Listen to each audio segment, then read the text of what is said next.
the girl next door. That the trust factor was still there in my mind. A 1-2. Piazza pops it up. So Joe Torre makes the move. He brings David Cohn out of the bullpen, and here it's Shea. He gets Mike Piazza to end the 5th inning. Gentlemen. All right, Mike, thanks, and good evening, everybody. I'm going to go out on a limb here tonight. We'll see a strikeout or two. I mean, last time these two guys pitched at the stadium, we saw 24 strikeouts combined, 12 each. Well, let's go back to May 24th at the stadium. Mike Mussina was on the mound for the Yankees, and he had a season high in strikeouts. In fact, his best in pinstripes. The Boston Red Sox are facing a tough fastball all day long. He spotted it well, used a high fastball to strike out John Valentin. Carl Everett struck out 4 times swinging in the game, and Trot Nixon couldn't check a swing. Now, April was not Mussina's best, that's for certain. He lost to the Boston Red Sox twice, but that win was sweet last Thursday. 8 innings, no walks, 12 strikeouts. How about that for control, plus only 1 earned run? Now, the flip side is Pedro Martinez, who for the past couple of days has said jokingly, you know, if the Yankees would just go away, maybe we could finally win. But they're starting to get into his head, I think. I believe so, too. But Pedro was outstanding on that game on the 24th as well against the Yankees.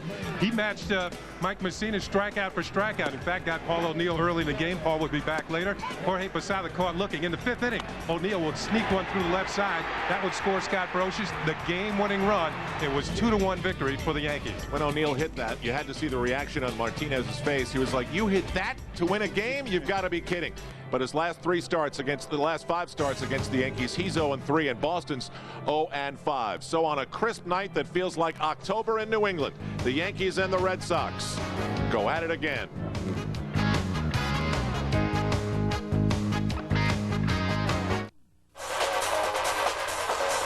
The Spirit.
It's not being spammed. It's not being emailed to death. I'm a smart guy, and I don't want to be limited to where I can travel. It's a two-way street, but not for them to get into you. The quickness, you can just operate so fast. I don't like things that move slow. I like to be bam, bam, bam, bam, move, move, move. Or the same thing when you see the rat in the maze, and he's trying to find his way. He's looking, going, and he smells that cheese. He's going to get it. You know, that's the way we are on the internet sometimes. You click here. No, that's not the right spot. It's this side, back to this side. No, I'm going to go here. That's what that allows you to do. You know, you don't have to wait around.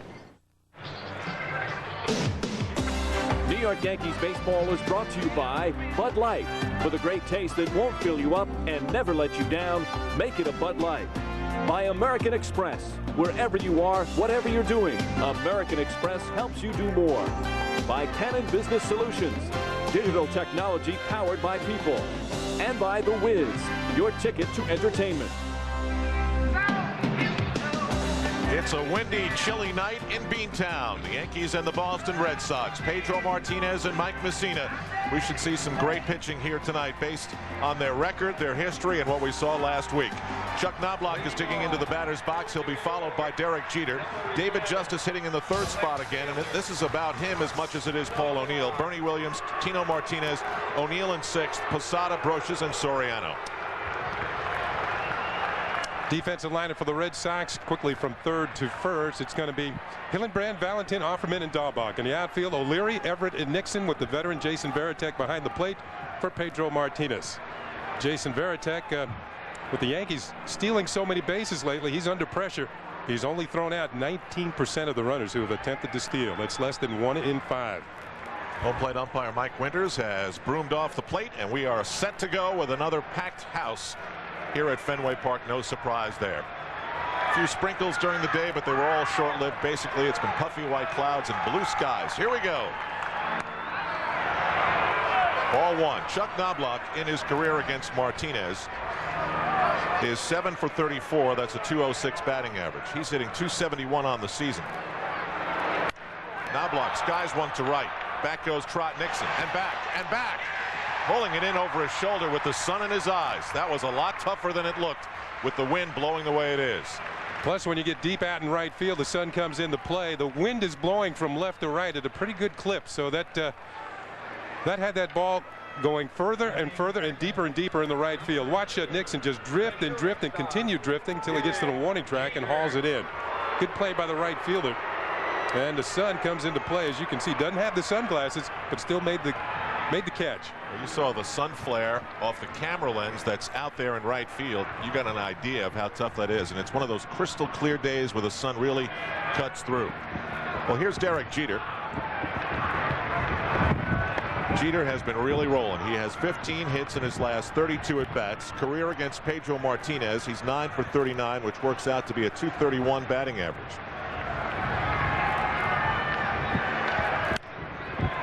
Right back to Martinez. 2 quick Yankee outs here in the first. If you're a hitter, you've just got to be patient, right, Kenny, and wait your time. You got to hope that he makes some sort of mistake. He doesn't make too many. 6-1, 1.60 in 10 starts this year. Trouble with the Yankees because the Yankee pitching has come up big in games against Pedro. Look at 108 strikeouts, only 17 walks in 73 innings. Hitters have only put together 49 hits against Pedro. So the numbers are outstanding. Could be yet another Cy Young Award season for Pedro Martinez. And now David Justice moved up by Joe Torre in a flip-flop with Paul O'Neill. And while Justice has been hitting better lately, he still has not been David Justice. Joe Torre thinks there's been maybe a little too much analysis with the video and still thinks he's jumping at pitches and not just swinging. Well, sometimes when you put a guy in the second or third spot in front of the power in the order, you get better pitchers to hit. Although with Pedro, I mean, he can throw it right down the middle. You still might not be able to hit it. Ooh. Just like that, Justice is behind 0-2. Justice did have a 6-game hitting streak broken here in the opening game of the series on Monday. And you hear that wind whipping in the background. If you get it up in the air to right with some authority, it's going to go out of the ballpark. Sox fans want strike 3. Not that time. So far from home plate umpire Mike Winters, I've seen a pretty tight strike zone. The pitches to Jeter and to Knobloch, some of them I thought might have been called strikes, but not tonight, especially the high fastball. Something to watch for the night that would affect both Mussina and Pedro. Got him. Justice was way late on that blazing fastball of Pedro Martinez. 3 Yankees up, 3 Yankees down.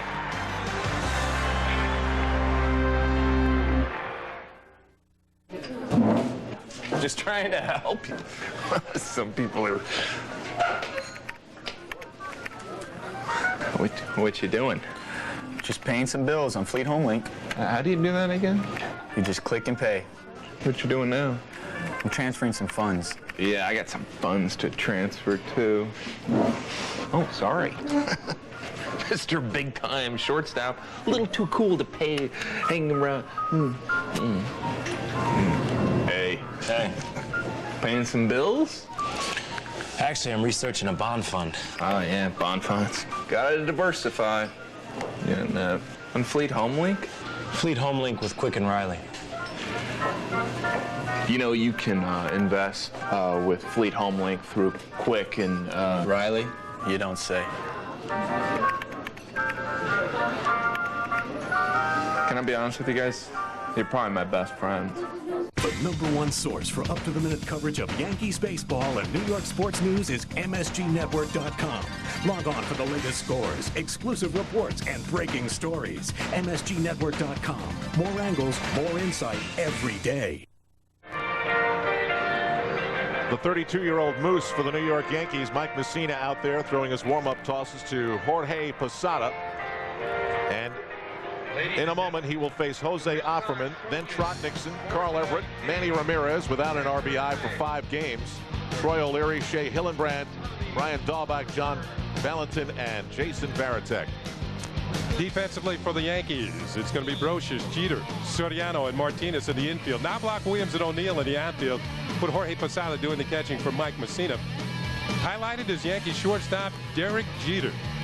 Talking to Derek before the game, he still insists that the infield here at Boston is the worst one in the league. He says it's very inconsistent. Some hops stay high, some come low.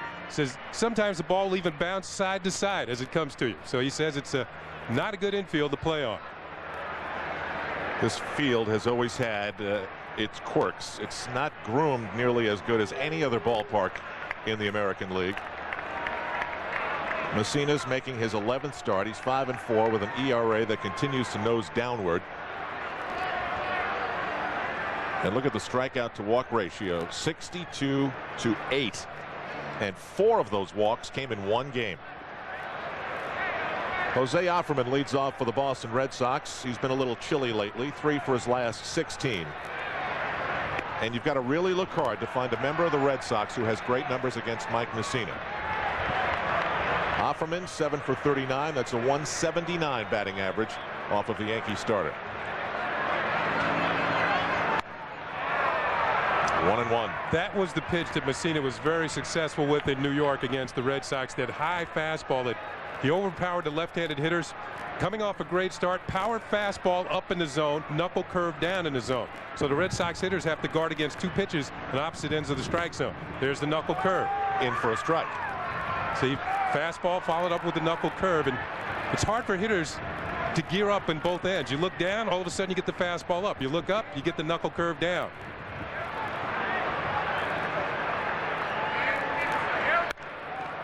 Fouled into the Yankee dugout, and their fans here cheer Oh, boy. at the potential calamity.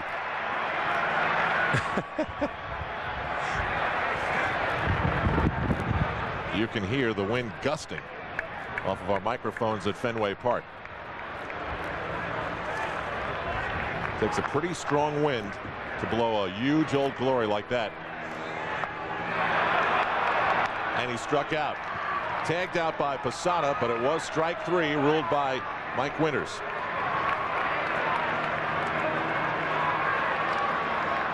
Well, you see the strikeout. Batting second, number 7. On the knuckle curve. So Offerman tried to check his swing, couldn't do so, and he struck out. So Mussina's off and running, striking out the first man he faces in tonight's game. How about Trot Nixon? 1 for 20 lifetime against Mike Mussina. That works out to a batting average of .050. Grounded foul. And Kenny, with most pitchers, and I guess it's all pitchers, it's the breaking ball that determines everything for the night. If they can get their breaking stuff in for strikes, it makes life so difficult. Well, because hitters can't sit on one pitch. They can't sit there and wait for a fastball. He starts Trot Nixon off with a breaking ball. You mentioned that one hit. That hit drove in the run against Mussina on the 24th at the stadium. The Red Sox had a brief lead of 1-0 until Bernie Williams homered off of Pedro.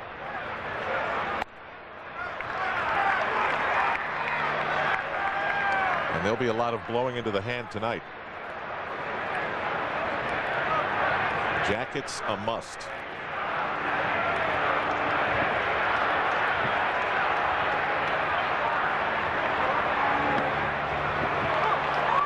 So far tonight, that curveball looks awfully sharp. It starts out so high and then boom. It's right there in the middle of the plate. Yeah, but with the count 1-2, it wouldn't surprise me if he came with a fastball just on the fringe of the strike zone. Remember Trot Nixon on our open trying to check his swing and struck out in New York. He has him set up for that very same pitch. What does the knuckle curve look like as it comes toward the plate? Well, it has a sharp break to it. But does it knuckle like? No. It just comes in like a regular curveball. It's got great overspin on it. There's the 1 for 20, that one hit. Great overspin. Nixon had the double, I should say, and Jose Offerman had the single that drove home Nixon. Nixon did not drive in the run against Mussina.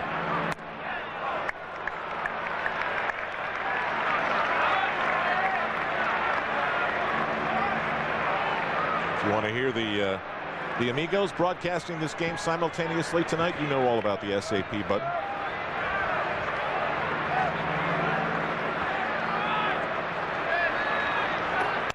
The 2-2 is checked foul. The Yankees have beaten the Red Sox the last 4 games, and to be in this town and to hear the way people are talking, it's amazing. And it's sort of the fatalistic mentality that comes with the territory of being a Boston Red Sox fan. You can't convince Jimmy Williams, though. He and his staff have done a heck of a job with this team. You're right about the fans. In there for a call, strike 3. 2 strikeouts rather quickly from Mike Mussina. Well, Offerman and Nixon did strike out in New York. Knuckle curve on the corner. A beautiful pitch.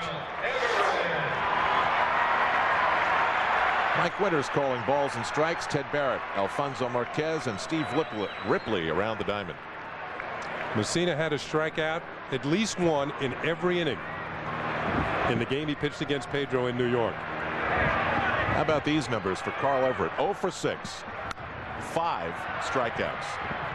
Last 4 in a row in New York. Everett was tied up with the high fastball. Everett originally drafted by the Yankees and still harbors ill will. He's hit in 18 of his last 21 games, so he and Manny Ramirez been carrying the Red Sox lately. Everett with that pronounced closed stance, almost right on top of home plate.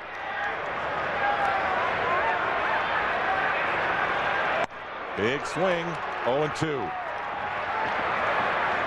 That was the pitch that Everett did not have much success with in New York. Strike right at the top end of the strike zone. Can he get any closer to the plate? Is almost close enough to chase. It's amazing how these pitchers like Pedro Martinez or Mike Mussina can take a guy who steps into the batter's box hitting 300 and make him look so much less than that. The 1-2. I played with a player, Ron Hunt. I know he used to play for the Mets, but I played with him in Montreal. He stood very close to the plate. I used to say the next hitter came up to the plate and Ron Hunt's shadow was still there. Well, he got hit all the time. Yes, he did. That was part of his game. You just can't hit a fastball that's thrown that high. And Mike Mussina strikes out the side. So here we go again. MSGstore.com, the online location for cool merchandise from the 2000 Subway Series, the Knicks, Rangers, and the hard-to-find Yankees Monopoly, all at MSGstore.com. This year, give your grad something they'll really use. Nope. How about a Nikon Coolpix 880 digital camera instead? For the finest brands, largest inventory, expert help, and the best prices, come to Camera Wholesalers in Stamford. This Father's Day, give Dad something he'll really use. Nope. How about a Nikon N80 camera instead? For the finest brands, largest inventory, expert help, and the best prices, come to Camera Wholesalers in Stamford. We need office furniture. Do you need office furniture? Then come to Stanford Wrecking Company Office Furniture Outlet. Our 50,000 square foot showroom is filled with top quality office furniture. We carry new, used, refurbished, and manufacturer's closeouts, all in stock and ready for immediate delivery and setup. Enormous selection, tremendous savings. So head over to Stanford Wrecking Company Office Furniture Outlet, located at 375 Fairfield Avenue, minutes off exit 6, I-95 in Stamford, Connecticut. If only everything were as fast as Optimum Online. It was about to start.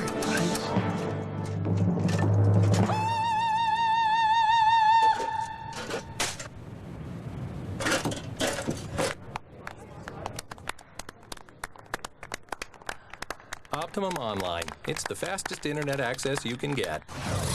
No waiting, no warming up to 100 times faster than dial-up. Optimum Online. Call up, log on, stop by. Fans, New York Yankee Baseball is brought to you in part by BMW. Stop dreaming, start driving the ultimate driving machine. And by Hertz, the world's #1 in-car rental. He's Ken Singleton. I'm Al Trautwig, and we're back at Fenway Park. Hey, Ken, you see on the field the 100 with the baseballs and Isn't then that neat? the Sox thing on the infield? I think the guy who cuts the lawn here got a little loopy. It's 100 years of Red Sox baseball. You know, you cut the grass one way and it looks a certain shade. You cut it in the other direction, it looks another shade. That's pretty cool, isn't it? Yeah. 100 years of Red Sox baseball. Bernie Williams to face Pedro Martinez.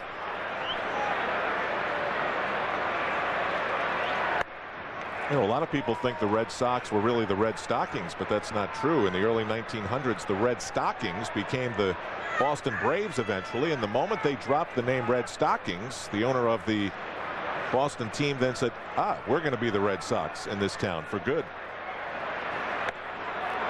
In there for a strike. Of course, in Cincinnati, it was the Cincinnati Red Legs. Right.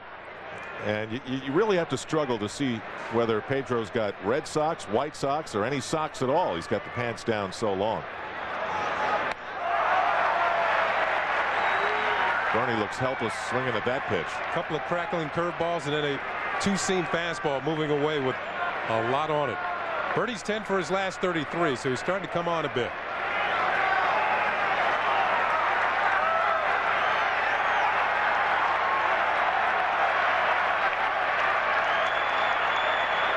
The reason the Red Stockings gave up the name was that the owner of the team thought that the socks were dyed with red dye and that there could be infections from a spike ripping through the sock. Bernie fouls one straight back. It's 1-2. That's why players wear white socks underneath those Red Sox. There are white socks called sanitaries. Right, and that's how stirrups were born. Exactly. Of course, nowadays you don't see too many of the stirrups. Their pants are worn very long.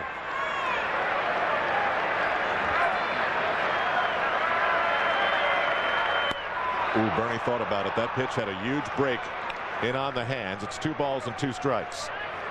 Here's a look at that last pitch from Pedro, and look at the sharp break on this breaking ball. He's thrown 3 of them to Bernie in this at bat. May has been a great month for Pedro Martinez. The last 6 years in May, he is 25-5. So it's been a merry month for Pedro. And the count goes full. Bernie in his career is 7 for 33. That's a Manhattan batting average of .212. But he had the home run in the last game that helped the Yankees win 2-1. In fact, it tied the score. That was a great changeup by Pedro, but Bernie laid off of it. Now the count is full 3-2, and he's leading off the inning. Should get a good pitch to hit.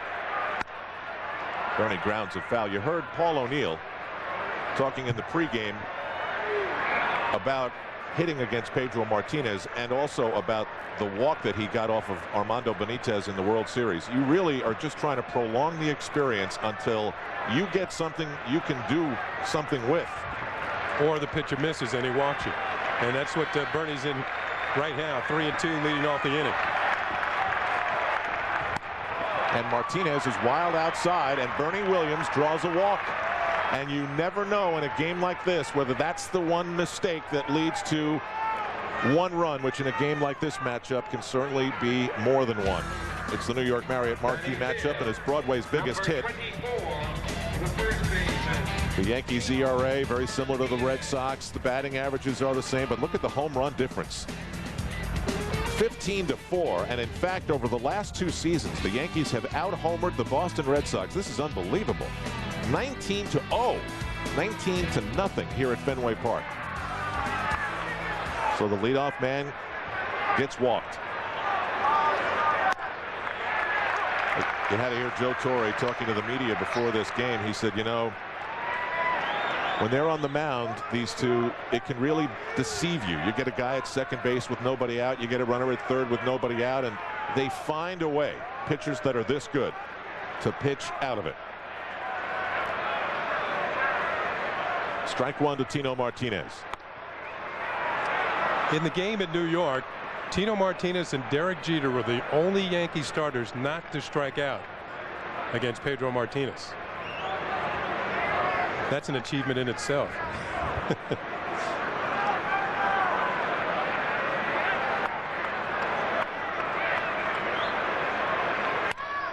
Ground ball, There's one. And there is two.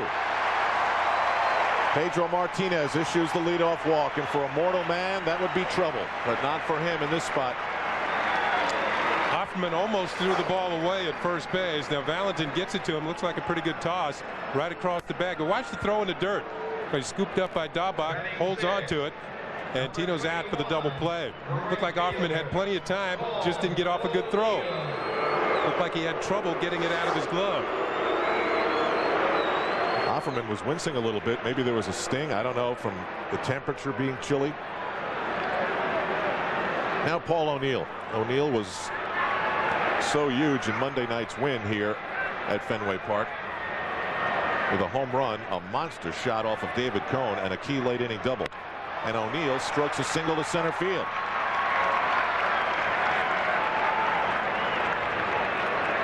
Here's what it looked like for Paul O'Neill, Kenny. This is about as far as O'Neill can hit a ball in one of the wackiest places in this ballpark. He's hit 4 home runs against the Red Sox this year. I believe that's more than anybody in the league, and this one was really tattooed. About 420 feet away off of former teammate David Cone.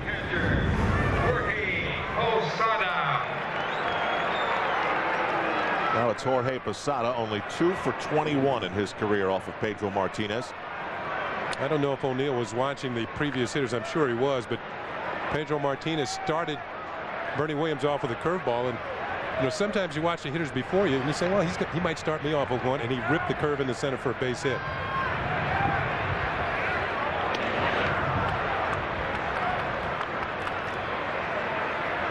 Posada as well on Monday night, coming up with a clutch hit that won the game. Right after the Red Sox tied on a bunt by Darren Lewis, the Yankees came right back and got the winning run. You might think about stealing bases against Pedro. Remember, I mentioned the way that Varitek was throwing, and you figure you're going to have limited opportunities to score runs, so you could try and get guys into scoring position. With 2 outs, if O'Neill is thinking about it, he has stolen 6 out of 7 this year. Pedro doesn't have a good move, but he's quick. He throws the ball very hard over the first base.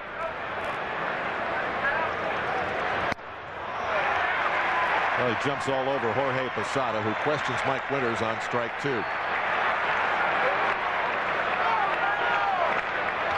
So let's take a look at this pitch. It's right underneath the hands of Posada.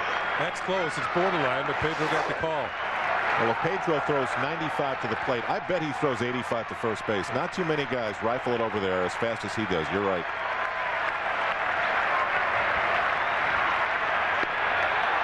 Just missing. Whew.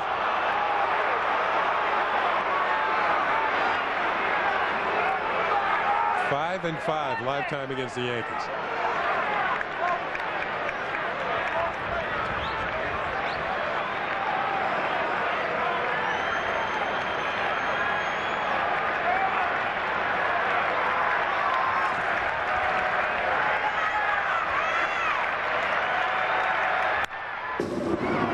Straight back.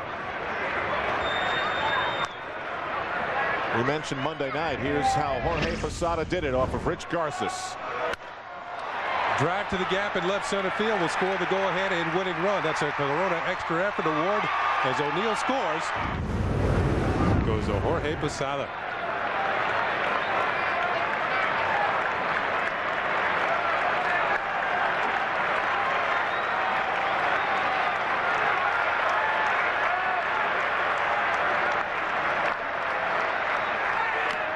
He stays alive. So not only have the Yankees gotten to Pedro Martinez, but they get to a beloved figure here in Rich Garces the other night, El Guapo, the handsome one. And if you're a Yankee fan, you would really delight in the tone of the articles and the callers who phone in. I mean, remember, 99.999% of the people in this ballpark have not seen their team win a championship in their lifetime. Not once.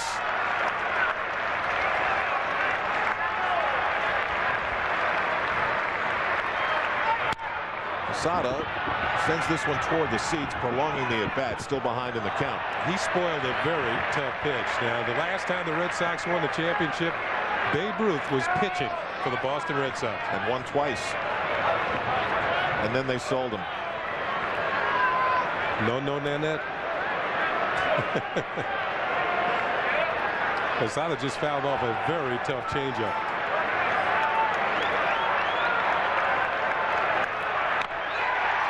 Varitek doesn't hold on. Posada just got a little bit. Both Pedro and Mussina are having outstanding months of May. I mentioned Pedro's record of 25-5 lifetime in this last 6 years in this month. He's 4-1 this month in 2001, and Mussina's 4-1 this month. So they're both pitching very well for their respective teams.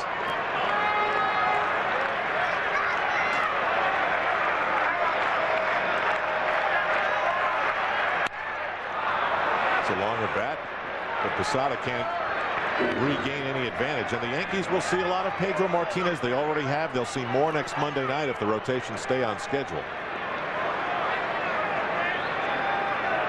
Right now it's the battle between Pedro Martinez. Can he make Posada miss? Miss think, miss swing, or just miss? Got him. Took a lot off. And the changeup sends Posada to put his equipment back on. So through 1.5, both pitchers delivering on the buildup. The completely redesigned Chrysler minivans now come equipped with yet another standard feature.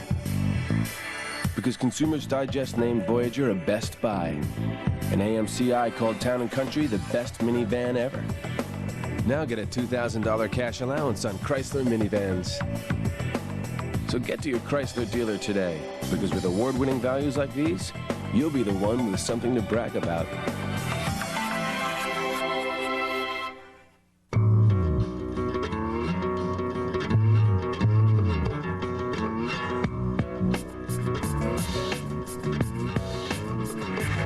Every big business had humble beginnings.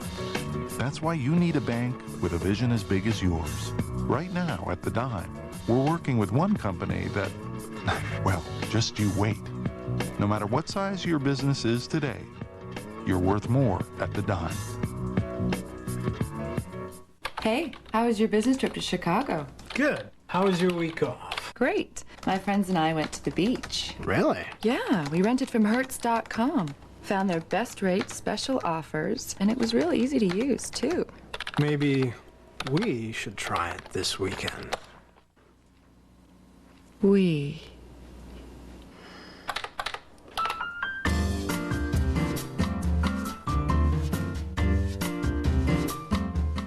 Because I failed to upgrade to digital, we're broke. What? Rather than resign, I've hired a professional scapegoat.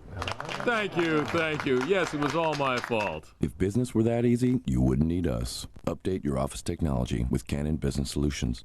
Fans, you don't want to miss the return home of the Yankees to face the Cleveland Indians June 1st through the 3rd. On Saturday, June 2nd, all fans receive a Yankee Stadium snow globe courtesy of Verizon Wireless. Then on Sunday, June 3rd, fans 14 and under receive a watch presented by Modell Sporting Goods. For tickets, visit the stadium ticket window, the Yankee Clubhouse shops, or call Ticketmaster at 212-307-1212. You know, a lot of people collect those snow globes. They are. Mike Mussina taking on the Boston Red Sox. First inning. Offerman, check swing. He's out of there. Another curve to Trot Nixon. Back to the dugout. Hey, that's the same pitch that struck out Everett 4 times in New York. Manny Ramirez, Troy O'Leary, and Shea Hillenbrand. Fastball, ball 1 to Ramirez, who's hit a little bit of a dry spell after pounding out the RBIs at an unbelievable pace. He's 2 for his last 15 and hasn't had an RBI in 5 games.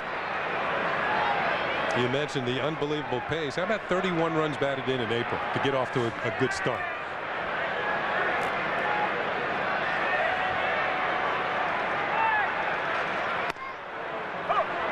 Mike Mussina battles back. It's 1-1.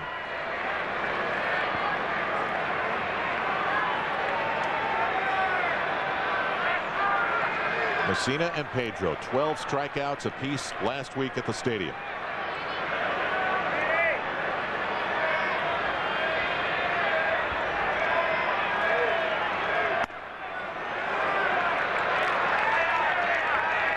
course, Manny would be on any list of anybody who's hitting in any good way in the American League. But here's the Continental Airlines batting leaders in terms of RBIs. 56.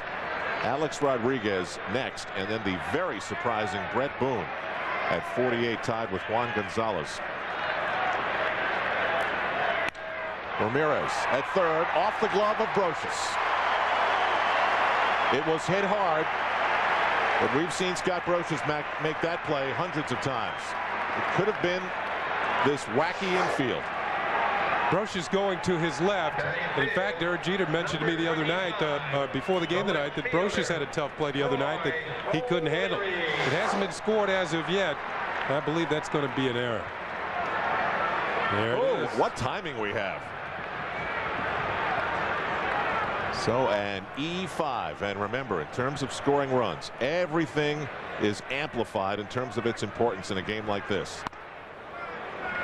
Check swing by Troy O'Leary. You figured the opportunities are going to be limited, so you don't want to hand out opportunities to the other ball club. The Yankees and Red Sox both played errorless ball the last time these two pitchers met.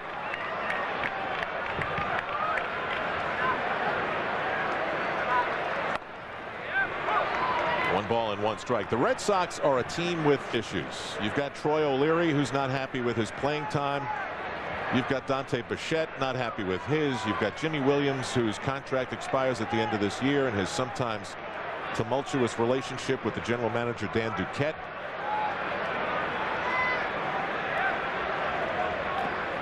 That's in the dirt and blocked by Posada. And you've got guys making a lot of money who see a lot of bench time on this team.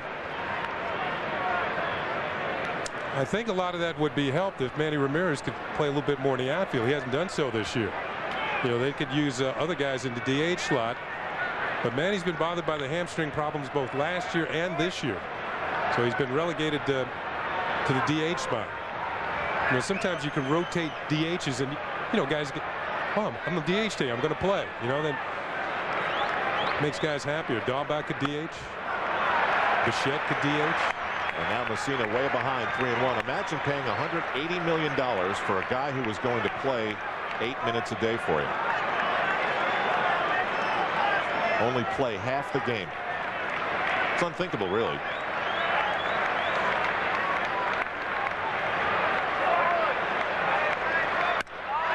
Hit pretty well to center field. Bernie Williams on the move, looking up, and he'll play it at the base of the wall. Ramirez goes all the way to third, and the Red Sox have something going with nobody out, runners at second and third.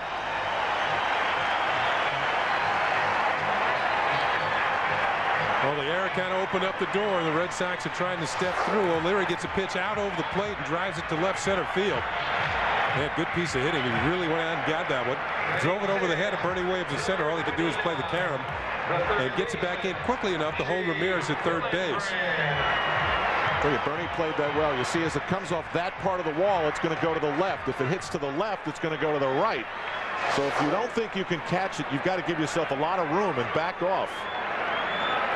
Plus the other outfielder, left fielder, in this case, Knobloch, would have to come over and help Bernie Williams on anything that caroms off the wall, and Bernie would help him on anything off the monster. Mentioned last inning, great pitchers like these two find a way to pitch out of trouble spots. Well, as JD would say, it's Harry Houdini time for Mike Mussina. Hillenbrand was the only Red Sox player in that game not to strike out. Back on the 24th, the young rookie who's having a pretty good season. Hillenbrand pops it up. Tino Martinez comes over, and that's a huge out.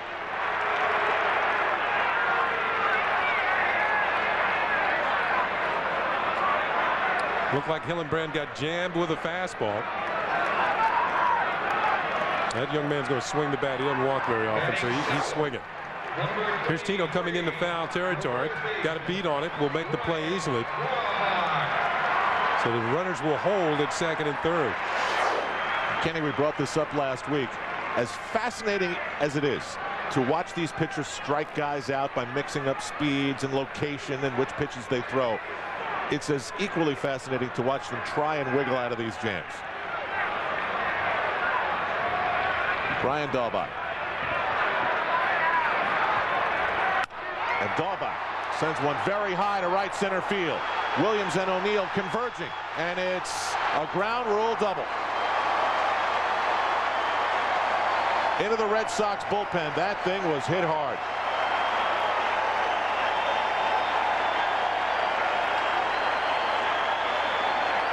The Red Sox get 2 runs on the blast, and Mussina doesn't pitch out of this problem.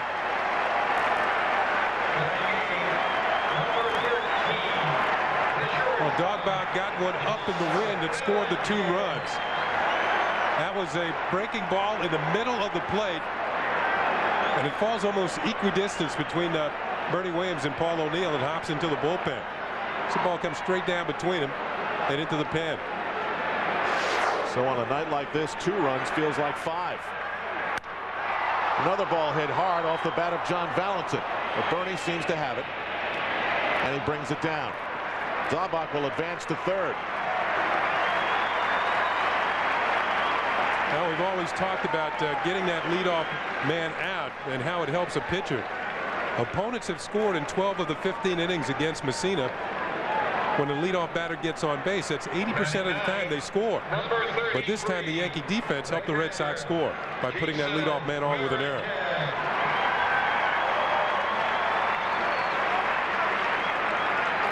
Felt like it at the time. It felt important when Brocious didn't play the ground ball. And now Jason Varitek. Mussina has owned him in 17 at-bats. Varitek is only 1 for 17. 2 early runs for the Boston Red Sox.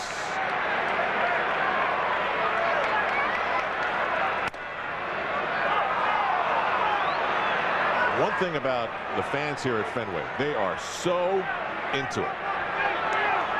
Sitting in the stands here, in the seats here, it's often uncomfortable. You could be behind a pole, you could be twisted the wrong way. You're going to definitely be elbow to elbow. And sometimes you may have to ask 25 people to get up so you can go get a hot dog. But the energy in the ballpark is special. And Mussina 0-2 on Varitek. Our producer tonight, Eddie Caginelli, says you got to get down to near Hartford, Connecticut before you start to find some Yankee fans in numbers. I mean, 35,000 are so tightly packed in here. The 0-2. And a high fly ball.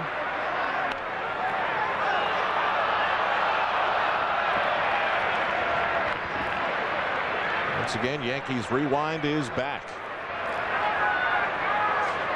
On nights we broadcast Yankee baseball on MSG. Look for a rewind, a condensed version at midnight.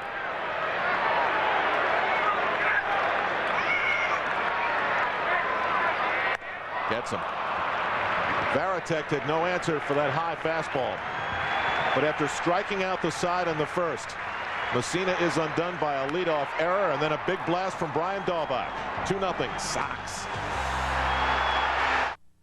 Give me Liberty. Don't miss Teaspoon, Sue Wicks, and the rest of Lady Liberty as they return to action against the Miami Soul tomorrow night, only on MSG Network. Marvin Windows and Doors understands that not everyone is the same. With more than 11,000 standard shapes and sizes and unmatched custom capabilities, Marvin is made for you.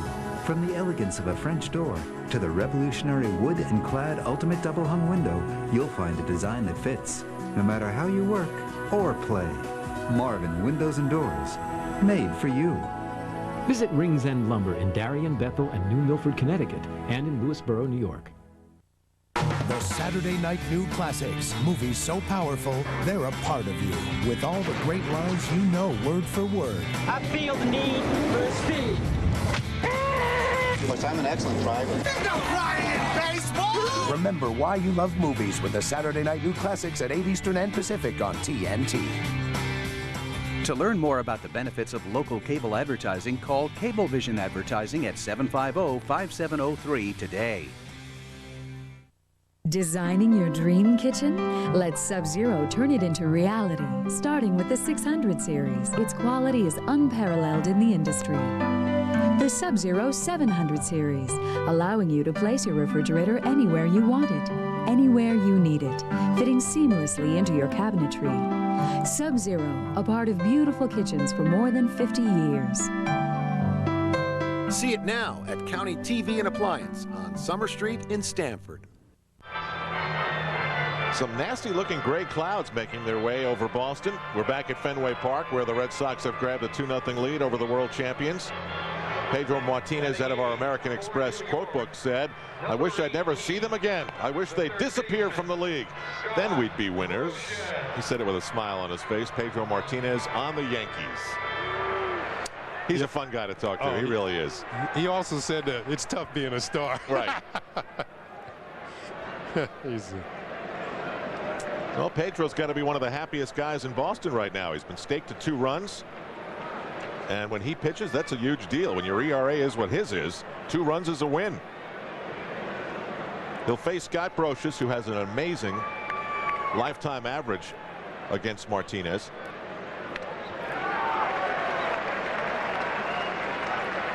Scott has also had a hit in every game that he's played here at Fenway Park since coming to the Yankees. 24 games in a row he's had a hit. You see Brocious' career numbers. The only other active AL player with a 300 average with 30 at bats is Kenny Lofton, 342. But Scott's got his work cut out for him here. He's behind 0-2. And you really get a feeling, given the 2-0 lead, Pedro's going to really get busy.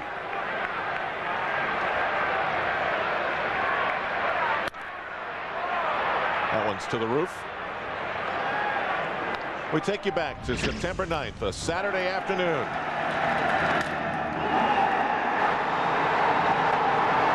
A 3-run blast to the same screen that caught Bucky Dent's home run in 1978. Tie, 1 ball and 2 strikes. They say he didn't swing.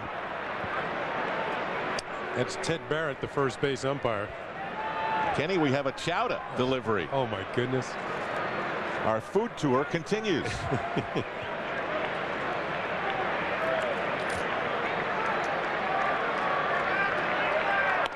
Got him. Oh, that had a little extra oomph on it. 3rd strikeout for Pedro Martinez. Now this fastball was 94 miles an hour. And in a good spot. Up and in. Right on through it. Strikeout number 3 for Pedro. See, we slow it down so we can see it. It's a lot slower than what Scott Brocious looked at. Look what it says. Los ponchados de Pedro. The strikeouts of Pedro. Well, they're talking about his stuff, I bet. Alfonso Soriano. A little bit low, maybe a little bit outside. We saw another sign out there in the bleachers. You've been Pedroized.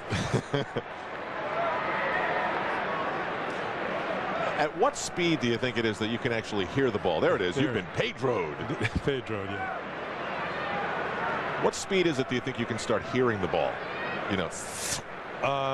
You can hear, good fastballs on a very humid night because the air is thick and heavy, and you can hear the ball cutting through the air. Nolan Ryan, it used to sound like bacon frying. That wasn't one of those sizzlers, no.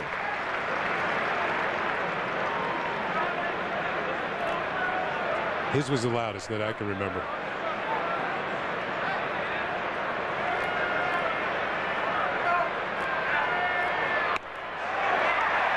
Two balls and 2 strikes. Pedro's getting into a rhythm now where every pitch is delivered about the same amount of time in between pitches. Now he just stepped off. See, now he hasn't been getting his breaking balls over for strikes necessarily, and yet he's still keeping the Yankees off balance. Well, he's got the good fastball. He's got an excellent change. Some nights he realizes one thing's not working. He just relies on the other 2.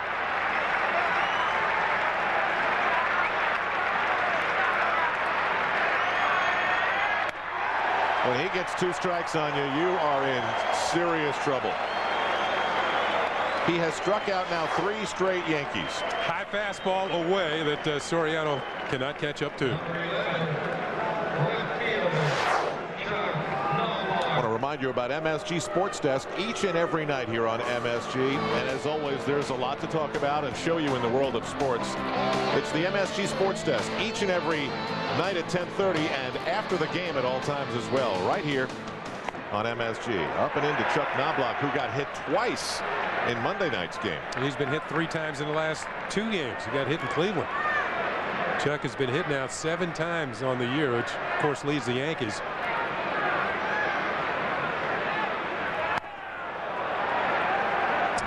The black and blue experience of Chuck.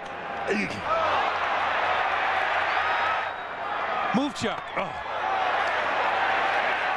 He's been hit 7 times. And when you stand right on top of the plate, as Chuck does, and pitchers try and pitch you inside, occasionally they're going to miss the target. They're going to hit you. Well, back in the box is Knobloch. You want as much room as you can get. That's a foul down the first base side. 2 balls and 2 strikes. 3rd inning.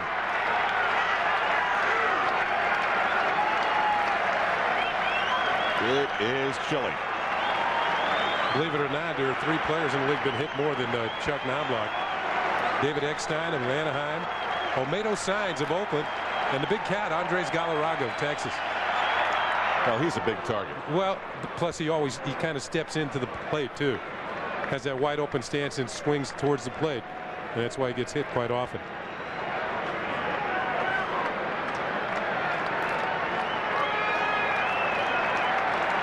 And you don't want to hit Chuck Knobloch. That gets the Yankees run machine cooking.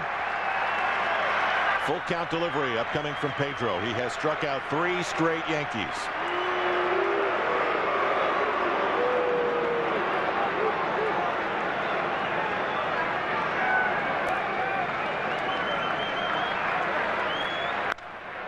Knobloch skies one to short left field.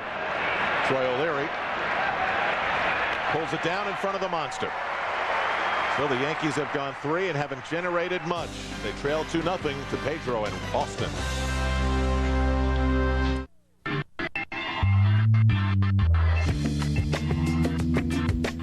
While most Dodge Dakota owners use their truck to haul stuff here and there,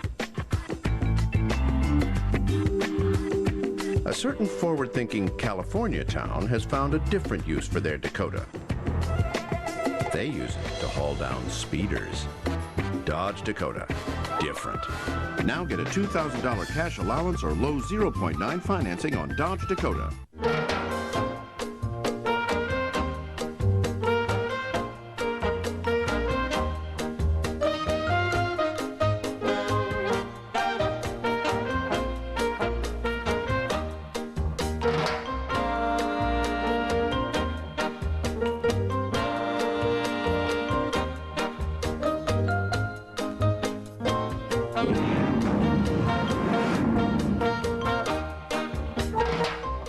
Federal law requires all advertisers to provide reasonable support for advertising claims before they are made.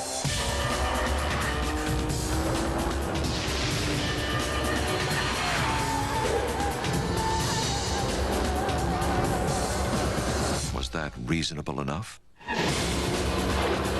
BMW, the ultimate driving machine. Drive one at your local BMW center. So get it right at the whiz. Get it right at the whiz. Get it right at the whiz. Get it right at the whiz! That's very good. The whiz kids are coming soon. There's a lot to do in Boston, Massachusetts. There's so much history. It's a beautiful place. Boston Harbor. This is in Boston Common, the center of the city, where you can take a nice, lazy swan boat ride. Now, our great food tour continues. When we were in Seattle, we had the Ichi-rolls. We've got the legal seafood clam chowder cooking here, and maybe we could take turns doing at-bats here. I'll do the first at-bat. You enjoy the chowder, then you step in. I'll get a little bit. Did you do the oyster crackers? This is great stuff. I would come to Boston just for the clam chowder. Wow, this is good. Mike Mussina will already face the top of the order. He has struck out Jose Offerman the last 5 times he's faced him. Here he starts him off with ball 1.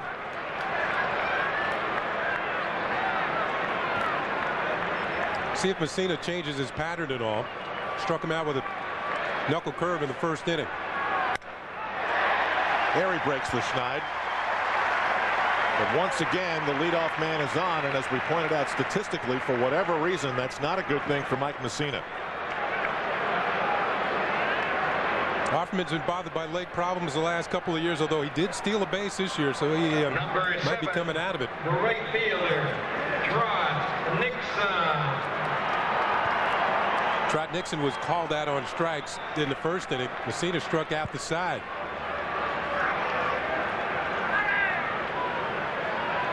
Trot has only trotted 5 times this year. Home runs I'm talking about. Former #1 draft pick of the Red Sox.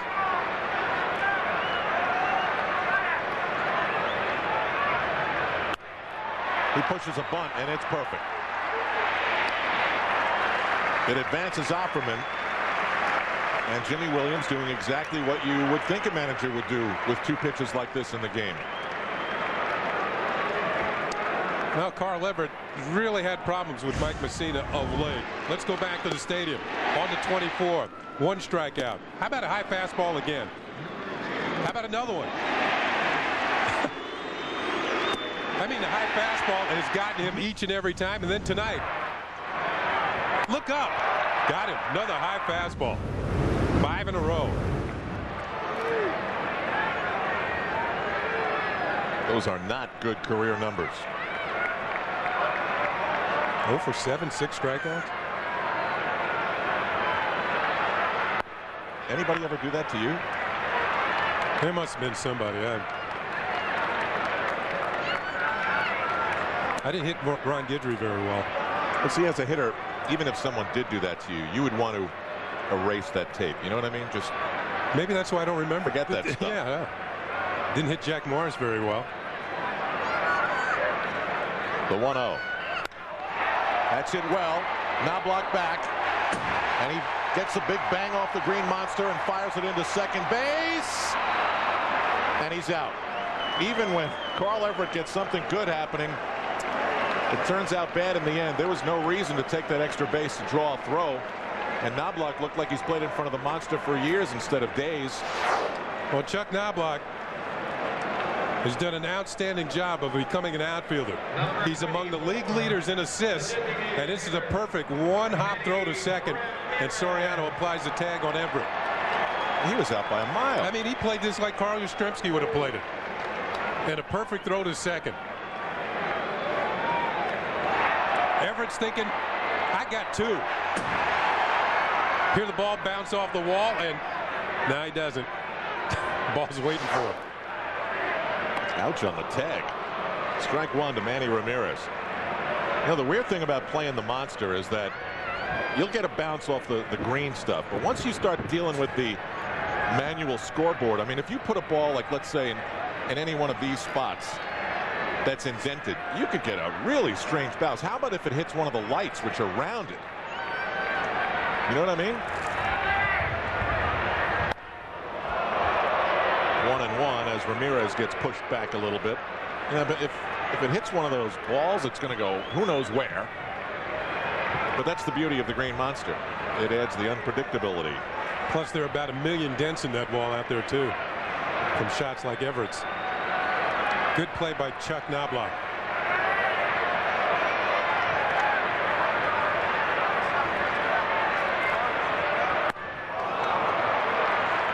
For a pitcher, it has got to be so satisfying to rear back and throw one by one of the hottest hitters in the sport right now.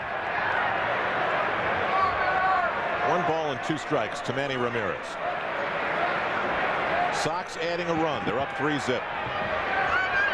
Fans, Chuck Knobloch is tied for the league lead in assists by outfielders. 7. He's tied with Jose Guillen of the Tampa Bay Devil Rays. It's all worked out pretty good. You know what? He's done a heck of a job out there learning a completely new position.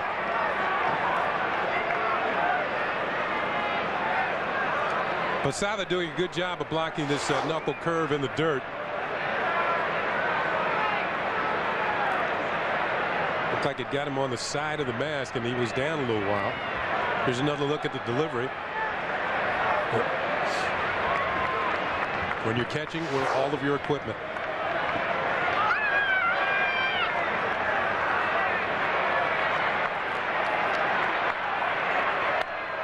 Manny was right on time with that one.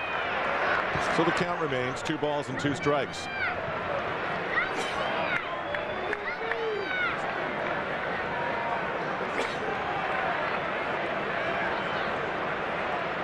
Manny's one of those dirty helmet guys.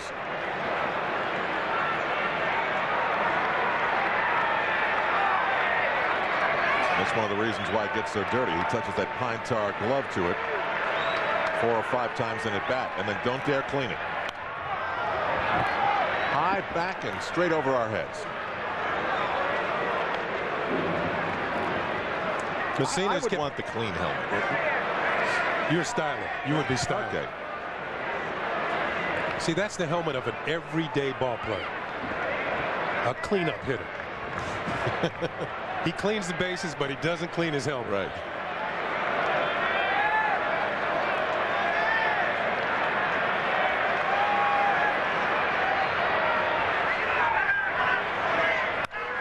Big breaking ball, but Manny Ramirez gets a little piece of it. If you're Mike Mussina, you pretty much feel like you have to freeze Boston right here. Here's the back of Manny's baseball card. It's his birthday today. Happy birthday, Manny. Career against the Yankees, 22 home runs, 71 RBIs. That was one first pick that turned out to be just right by the Cleveland Indians in 1991. He holds the Cleveland record for runs batted in a season, and he has a shot at the Red Sox batted in record this year. And when a pick turns out to be that right, you got to open up the books and check out the draft picks over the years to see what an inexact science it is. How many first-round picks you never, ever heard of. Big, long, foul ball. Right now we have a battle of first-round picks with Ramirez at the plate and Mussina on the mound. Mussina was the #1 pick of Baltimore. So these are 2 picks that did work out.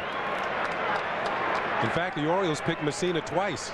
They picked him in a later round when he came out of high school. He didn't sign. Went to Stanford University, and the Orioles made him a #1 pick.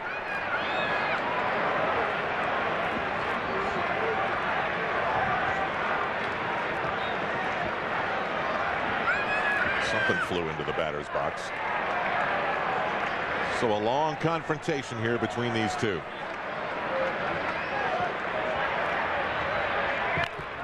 And we'll do it again.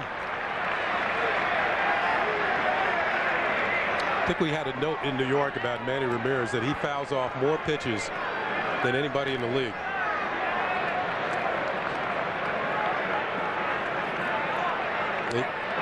He had a long at bat against Mussina a couple of starts ago that eventually went Manny's way.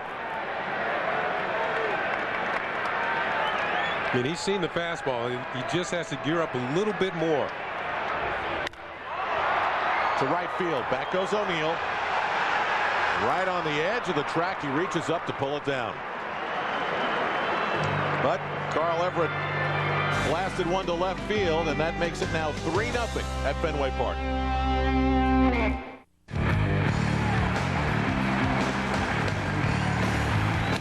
Yes, he did. Good fastball. 2 strikeouts in the inning.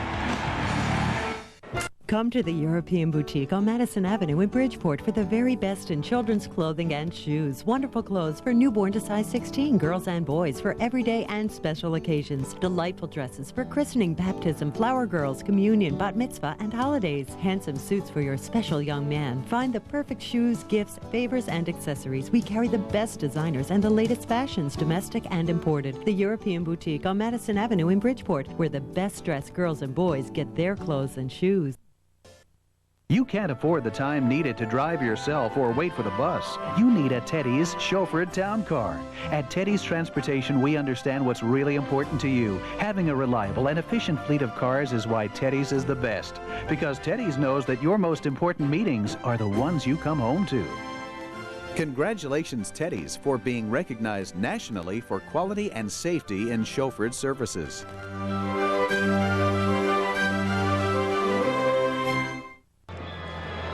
back on MSG and at Fenway Park. The home team has a 3-0 lead. Ken Singleton will have a little time off as Susan Waldman steps in. How are you, Susan? I'm great. How are you? A little chilly here tonight. It's odd considering what we saw last week to see the Red Sox get 3 runs, but I think for the psyche of this team in this city, 3 runs that the Red Sox really needed to get early. Yeah, they'd be climbing up the walls if Pedro got beaten tonight. Now what you see with Pedro, who is the best pitcher in baseball, you'll see him expand the strike zone. You'll see him get a little cute now because he's got a 3-run lead. And, oh, it's starting to rain. Oh, no. Oh, it's starting to really come down. Oh, and it's coming down hard. And they're running for cover down in the lower decks here. It's tough to tell as you look up at the clouds whether this is a short time thing or not. There's one band of very dark clouds that's not very wide, but it has really started to come down at Fenway Park. Pedro pitches on, facing Derek Jeter in the 4th inning here. David Justice and Bernie Williams. The Yankees have 1 hit and 1 walk. They came in the same inning and they still didn't score.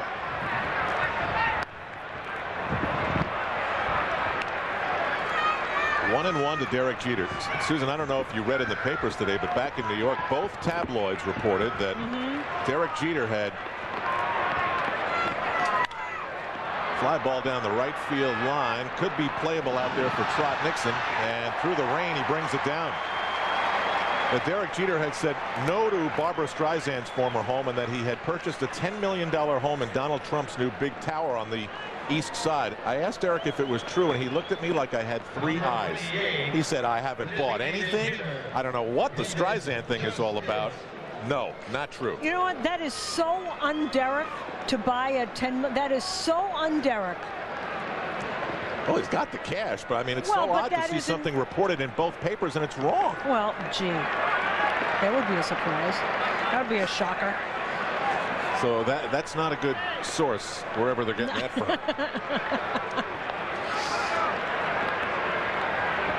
David Justice struck out in his first at bat. We were talking, Susan, in the last time up that this switch of Justice and O'Neill is as much for Justice as it is for Paul. Absolutely, and that was one of the things that Joe Torre kept making sure that everybody understood. We're trying to get Justice going, swinging the bat a little bit better, taking more pitches. You're watching Pedro here, though, Al. David Justice does not hit well against Pedro Martinez, and Pedro knows it. You can see him speeding up. You can see him going right at him with the fastballs. Come on, you try and hit this. Low and away each time. Missed with the second one, but low and away, low and away. Go ahead, see if you can hit it. And the rain picks up again, swirling in from over the roof on the left side. There you see it right in front of the lights. Look at this.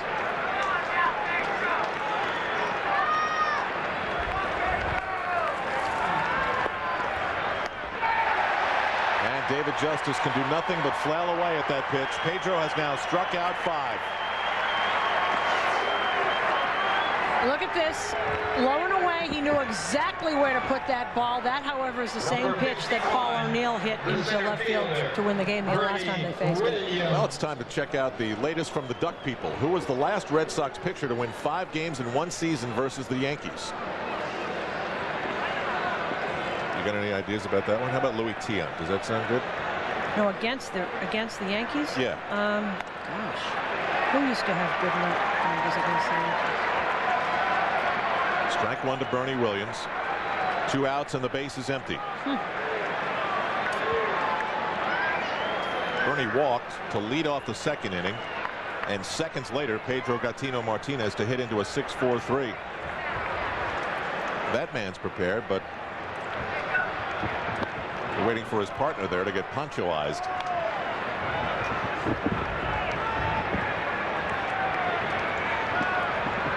Slowly but surely, Bernie Williams' batting average is moving upward.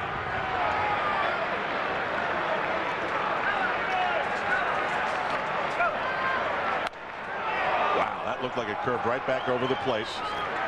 Stayed inside, little tail on that, trying to backdoor him a little bit. Pedro coming inside with that backboard breaking ball. It's a fastball, but it has a little tail on it, goes back over the plate.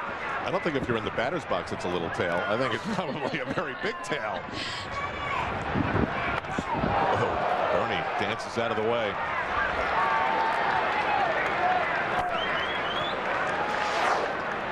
Pedro's saying, Bernie, you're hanging over the plate. This is my part of the plate. Get out of there. These two know each other very well. Bernie doesn't take any of it seriously when Pedro pushes him back. Right down the middle. 3-2. You know, it's odd. The cameras can make one view look like it's absolutely pouring, like that shot. But then from center field, you look and it doesn't look like it's raining at all, but it's raining. It's pouring.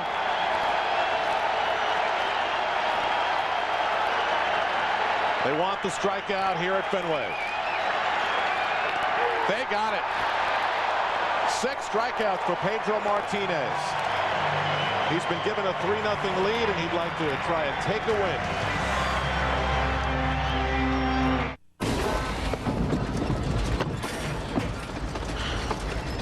Relax, we got supplemental insurance. What are you talking about? If we get injured and miss work, we're covered for things like lost pay and other expenses with this. With what? Plus, they pay you cash. Great, huh? Who does? Aflac. Without it, no insurance is complete. How much is there to do in New York State? Let me show you. This summer, discover more fun, more beauty, more excitement, more vacation than you ever imagined. All in New York State. All in the New York State Summer Travel Guide.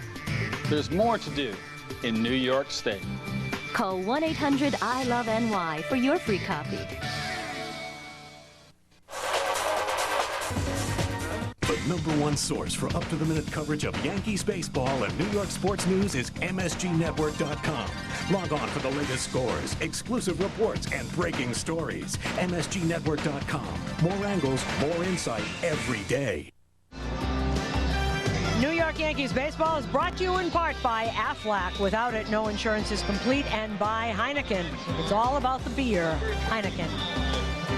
During the break, they were playing Creedence Clearwater Revival's Who'll Stop the Rain. We want to check out the creepiest walk in baseball from the Yankee clubhouse. That leak that you just saw on the right-hand side, that's always there. That's 24/7, that leak, and it's going back as long as I've been coming here. You get the feeling it goes back to when Babe was here.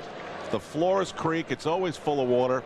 And for as neat as Fenway is, beneath the seats, it's coming apart. No, it's an old building. It's an old building. Now, in the old days, if you talk to guys like Johnny Pesky, the Yankees and Red Sox shared a tunnel to the field. That's why they always fought. They didn't have their own walkways. I'm trying to figure out where it was, and nobody seems to remember, but they all remember leaving the clubhouses and going down the same tunnel. Mike Mussina down 3-0, facing Troy O'Leary, Shea Hillenbrand, and Brian Dahlbach.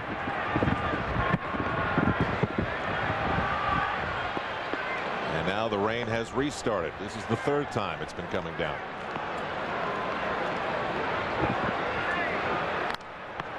Fouled straight back. This is the part of the batting order that got Mike Mussina in trouble. And of course, the Scott Brocious error didn't help to start the 2nd. Mussina always getting a lot of the plate out, and when he gets it up and misses too much over the middle of the plate, guys like O'Leary can really turn on that.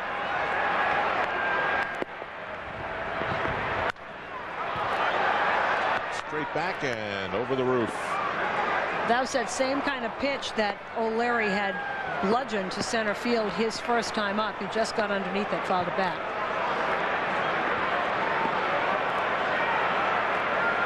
One ball and a strike to Troy O'Leary.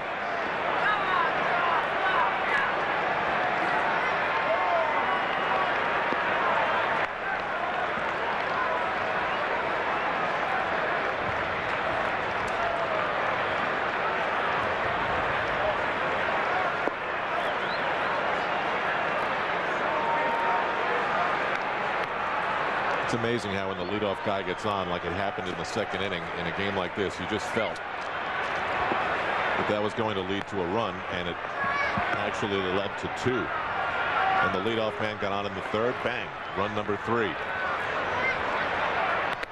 Beautiful pitch by Mike Mussina, and he strikes out Troy O'Leary. Coming back with that fastball. He had set him up with breaking balls that really were missing, but then there's that breaking ball on the outside part of the plate. That was a beauty. He's been missing with that pitch high. That's a good city to be a Duck, Boston. Who was the last Red Sox pitcher to win 5 games in one season versus the Yankees? I had Louis Tiant as a guess. How about you? I have no idea who that would be. And the answer is, oh my God! Oh, there you go. Well, Susan, even the blind squirrel, once in a while, finds the acorn. This is a good place for a duck. Home of Make Way for Ducklings. The Swan Boat. Yes. The Duck Tour.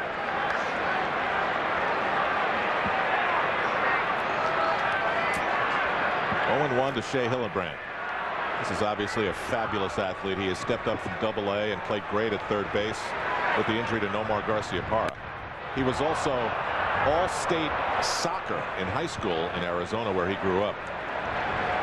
So he's good with his hands and good with his feet. Got off to just a great start. Has had a little slump here and there, and he's starting to see the ball a lot better, he said, now down to 292. He was hitting about 360 when we first saw him early in the season.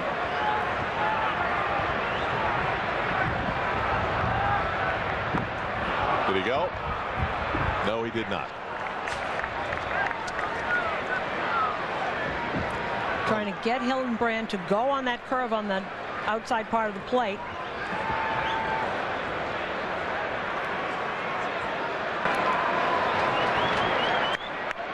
You got to be creative sometimes. Of course, if you're only halfway done with the box, you've got to eat quickly.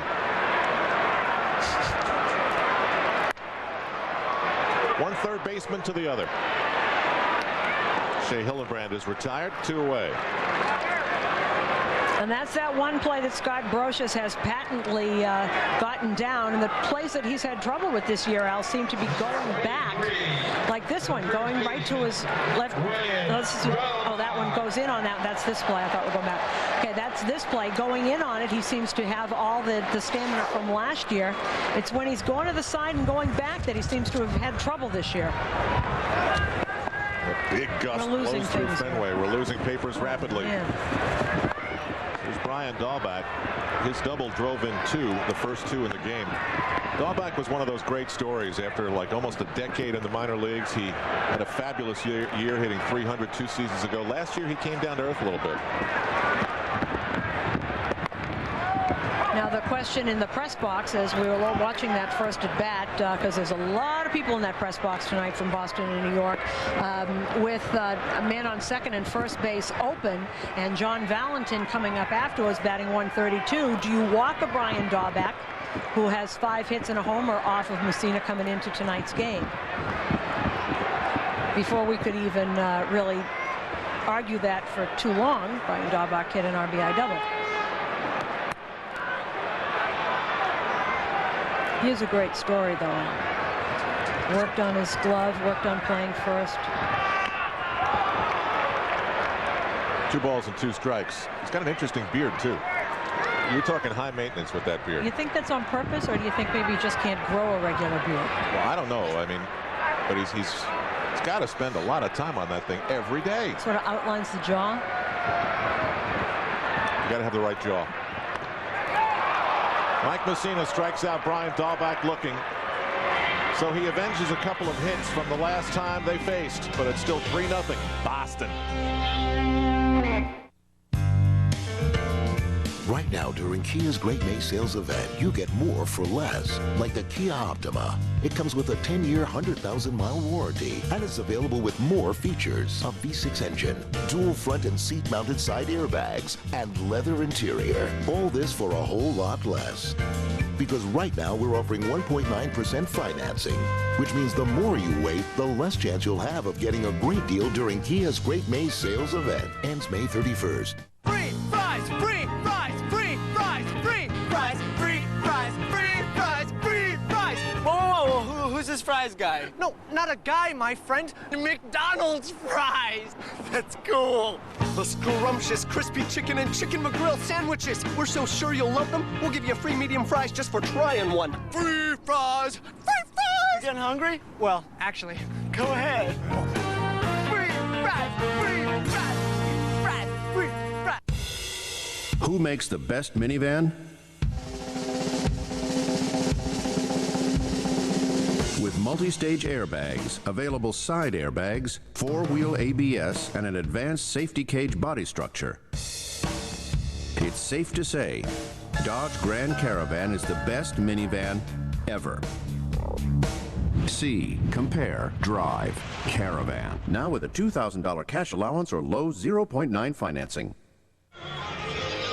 Yankees need some runs and they need some hits. Meanwhile, Monday, Paul O'Neill was penciled into the number 6 spot in the batting order, but Joe Torre held out the batting order until the media didn't have time to ask Paul O'Neill. That's because Paul O'Neill hates it when it's about him. I've been frustrated lately, and Dave has been swinging the bat real well. And you know, this is not the first time this has happened. I mean, it's such a thing. As soon as it happens, I'm like, oh no, I got to explain it all to you guys again. But I mean, this team has so many hitters that, you know, sometimes Joe juggles it up just to change the look. And obviously it worked the other night. But you know what, Al? As you listen to you talked the story about what Joe did. That's why these guys will go through a wall for Joe Torre. He did on purpose. Everyone's looking for the lineup, and they're sitting in there. Oh, it'll be out soon. Everybody's out of the clubhouse, and up goes the lineup, so that O'Neill would already be on the field, so he wouldn't have to talk to writers from two cities twice. So right now he's in the on-deck circle, waiting for Tino Martinez, a position he hasn't been very often in as a member of the Yankees. Pedro Martinez has been given a 3-0 lead. Speaking of how perfectly Joe handles things, when do you think Joe's contract beyond this season might get done? Oh, I don't know. I expect at some point we'll just have an announcement. I don't think they're not going to do this through the papers. That's not Joe, and that isn't Mr. Steinbrenner's way. It'll get done. He's not going anyplace. A dominant at-bat for Pedro Martinez. All right, there's Pedro Martinez doing what he does so well. He's got 2 or 3 different fastballs. You saw them all there. They look the same, but look, he's going to set up outside. Look at Varitek. Doesn't even have to move the glove. Put it down, throw it. There he is, setting up outside. Look at this, doesn't move. 7 punchados for Pedro. One Martinez against the other. Now it's Paul O'Neill. O'Neill singled to center field in his first at bat, but the Yankees weren't able to generate anything off of that. Look at the break. I mean, you talk about a tight spin. That ball is, I don't know, maybe 20 feet in front of home plate, and then whoa, it just is not where you think it's going to be. And you talk to Pedro and what he does. Look at this. It's going to break almost at Varitek's feet and between Paul O'Neill and Varitek's feet. Now, Pedro will say that he will throw a ball exactly where the batter will stop his swing. That's how much he can do. O'Neill sends one high to center field. Carl Everett out, then in. 2 away. Well, the New Jersey Devils are in the midst of a tight battle with the Colorado Avalanche, getting a huge 2-1 win and getting goals from where they didn't expect to tie their series 1-1. Tomorrow on MSG, it's the Tri-State 4 Devils post-game report. You'll get all the analysis and hear all the opinions of who did what in the Stanley Cup Finals, game number 3.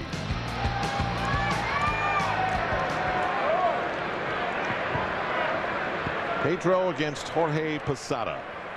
Posada, one of the 7 strikeout victims.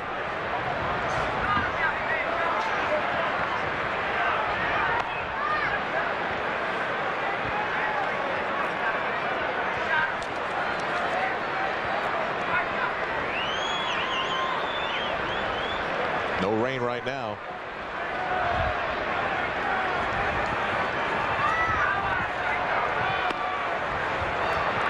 It's pretty rare for Pedro tonight. He goes 2-0 to Posada. Trying to get Posada to lean out over the plate, having that breaking pitch come back in over the plate, trying to get him to go for it. Posada fouls it straight back. It's amazing when you look back on it. Pedro Martinez had pretty good numbers with the LA Dodgers, and they traded him for Delino DeShields.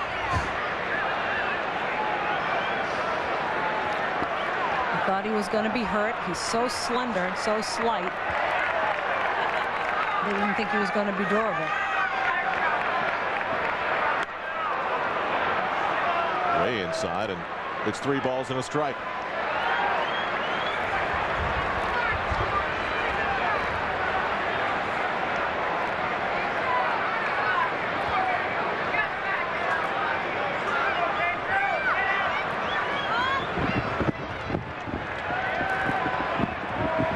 That wind whipping here at Fenway tonight.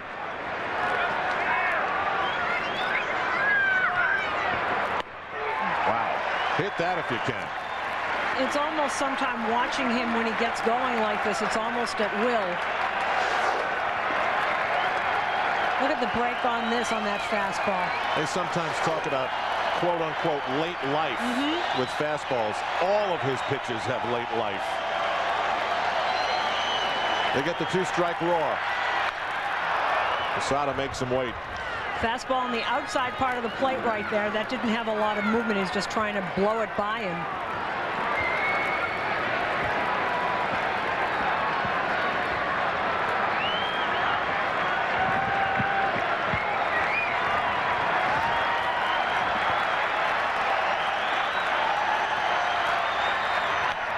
Strike 3. 8 Ks for Pedro. And they are loving that here at Fenway. Where was that? No, it wasn't. No, it wasn't. No, yes, it was. 3-zip for Boston. Even though we just turned 60, we're still climbing mountains, trekking through forests, and playing in the mud. And now we're celebrating that heritage during the Jeep Anniversary event. Get a $1,000 cash allowance and 0.9% APR financing when you buy a Cherokee Sport. Or get into the fun-loving Jeep Wrangler starting at under 15 grand. So come celebrate our great past. It'll make for an exciting future. Check one out at your Jeep dealer. Hey. Hey. Paying some bills? Actually, I'm researching a bond fund. Oh, yeah, bond funds. Gotta diversify. Yeah, and Fleet Homelink? Fleet Homelink with Quick and Riley. You know, you can invest with Fleet Homelink through Quick and Riley. You don't say. You think I'm fat, don't you?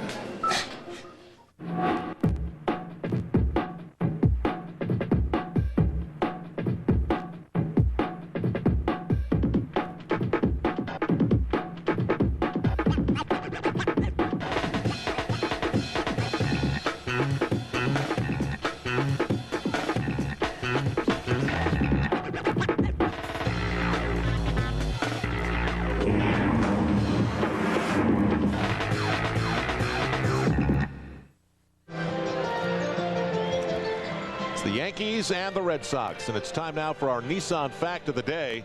The Elias Sports Bureau telling us that over the last 4 seasons, 38 of the 47 games between the Yankees and the Red Sox have occurred while these two teams occupied the top 2 spots in the AL East. So it's felt very important the last few years, and maybe these are the good old days. I want to take you out to the Boston Red Sox bullpen, where John Cumberland has planted 18 tomato plants. Oh, he's got yellow ones? Why 18? Well, because the Sox have not won a world championship since 1918. And Susan, I'm going to say, go on record, they got to get over this now. He should have planted 1 tomato plant to say that 2001 was going to be a championship season. Instead, there's all that, 80 decades of frustration. Oh, man. John Cumberland is the bullpen coach of the Boston Red Sox. He had all different kinds.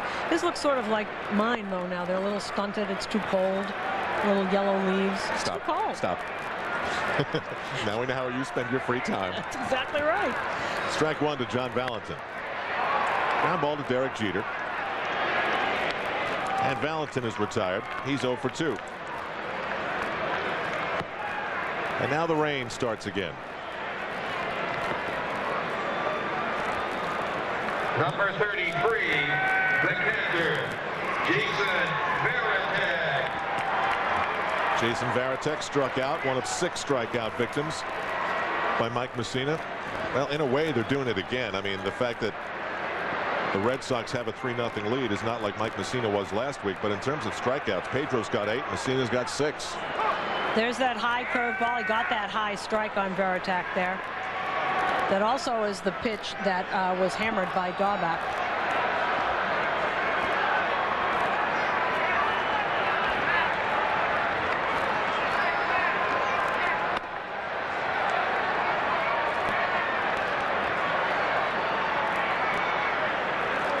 It's spritzing, really. Still very windy, though. 20-mile-an-hour winds at game time. Those high fastballs are tough to hit. Stayed on the inside part of the plate with that one, Al, and that's very difficult to hit. There's that flag. That's not a true sign. The real true flag. How about that flag? I think that's the one you're talking about. That's my flag. Yes, it is. It's across the street on the high school, and that's where you look. That's where you look when you want to see where the wind really is. It's in back of Fenway. That's the true test. In there for a call, strike 3.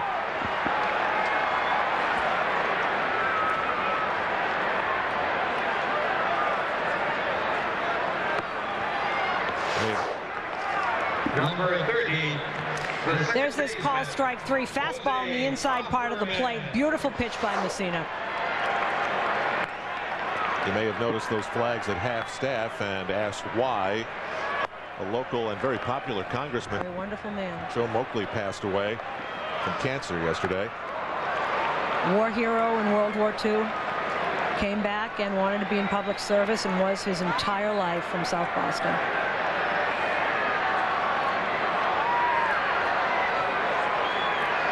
Strike 1 to Offerman. Strike 2. This is an old ballpark, and check this out. This is out in the loading dock area where all the broadcasts get plugged in. There are 3 broadcasts coming out of here tonight, and you got to ask yourself a question. How does it possibly all go to the right place? Look at that mess. And of course, one of the technicians said to me, it works because we do it one cable at a time. I remember that's spaghetti out there. Just think of what happened when they had the All-Star game here. And there were cameras and trucks from all over the world. They pulled it off. No power outage like there was in Texas last night. Yeah. To go with their pitching shortage.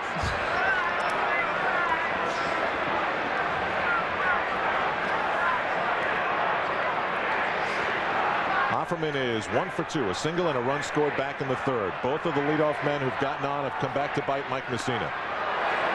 Little high and outside. Yeah, Mussina wanted that one. That's that hard-breaking curve on the outside part of the plate that he's been so successful with this year.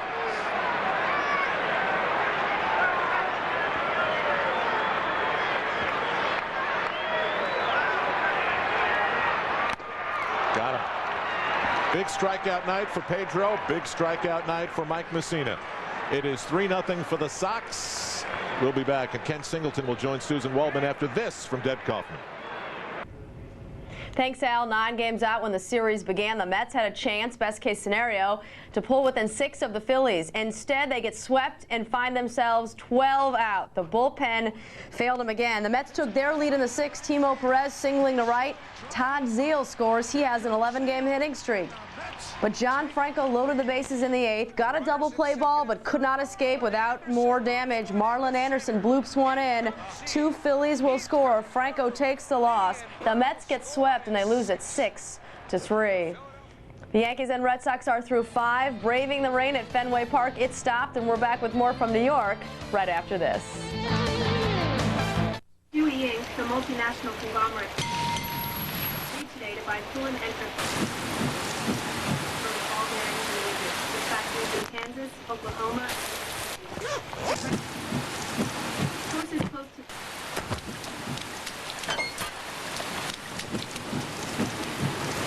Ever get the feeling some people just stop trying? At Avis, we take a novel approach to service. We give it. Avis, we try harder. Moses Malone, the third leading rebounder in NBA history, and 2 lifelong college coaches, Mike Krzyzewski, he's got 3 national championships, and John Chaney, 18 tournament appearances. The Basketball Hall of Fame class of 2001, the smallest class in years. Coming up on tonight's MSG Sports Desk, the Devils fly home after dealing Colorado a split in the first 2 games of the Stanley Cup Finals. And it's a tough time to be a New York Met. Mike Crispino with the general manager, Steve Phillips. It's all coming up tonight on the MSG Sports Desk after the Yankees and Red Sox. And that's where we're going now, back to Boston and Fenway Park as they head to the 6th. Top of the 6th inning, and it's 3-0 Red Sox. Pedro Martinez and Mike Mussina.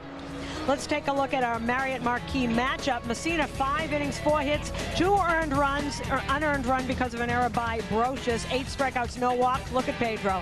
5 innings, 1 hit, 8 strikeouts, 1 walk. Strikeouts are the same. Score is not. 3-0 Red Sox. Yeah, both pitchers, Susan, with 8 strikeouts in the game, but it gives you an idea how tough it is to strike out 20 in a game, as Roger Clemens has done twice. Both these pitchers, Pedro and Mussina, would have to strike out every batter remaining in the game to get to 20. That's how hard it is to get the 20 strikeouts in a ball game. They each have 8. Pedro would have to strike out every Yankee for the next 4 innings to get the 20. Pedro Martinez now totally in command with a 3-0 lead. Grounder, and there's, just as I said, that base hit to left by Scott Brocious. He was strikeout victim number 3 in the 3rd inning, but Brocious has had pretty decent success against Pedro. And Brocious now with that base hit. Every game that he has played in Fenway Park as a Yankee, 25 of them, he has at least 1 hit. If he played the whole season here, have a 162-game hitting streak. And strikeout victim number 4 was Alfonso Soriano, and Pedro made very short work of him, of the youngster.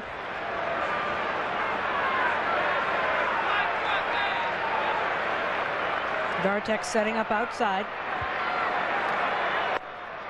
Swing and a miss outside, and that's pretty much what he did last time. What does a guy like Pedro do when he gets a 3-run lead? No, well, when he gets a 3-run lead, it's hard enough to beat him as they did New York with just 2. They beat him 2-1, and Pedro has a 3-run lead. I mean, he's just going to be Pedro. He's going to strike a lot of people out. It's hard to get a sequence of things going against him. He's playing on the aggressiveness of Soriano. He chased a slider out of the strike zone.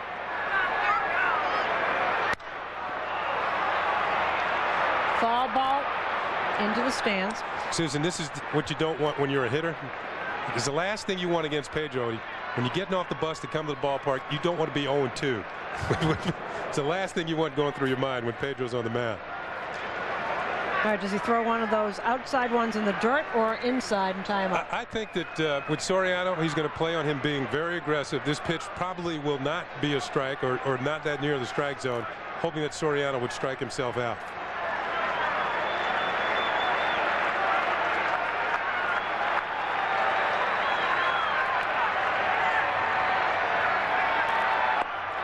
Misses with the breaking pitch.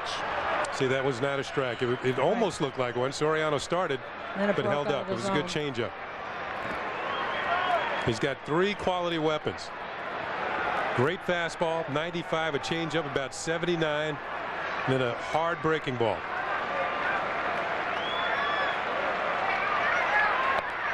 Tried to get him to go, and he didn't. Good for Soriano. Ball 2. But Soriano's held up on these last 2 pitches, and you know, I've mentioned this to Jim Cott in the past. There are some hitters who can't go more than 2 pitches without swinging the bat. And I think Soriano is certainly one of them. He's learning. He's learning. How many walks? Minutes. How many walks does he have? Right, 2 or 3. 2 or 3. Some guys get that many in a game. I know. He's learning. Outside, really outside. Soriano doesn't go. There's 3 pitches. There are 3 pitches in a row he hasn't swung. All right. Full count to Soriano. Pedro saying, all right. He's not going to bite. Maybe I'll just throw him that high fastball. Let's see what happens. He's got a 3-run lead.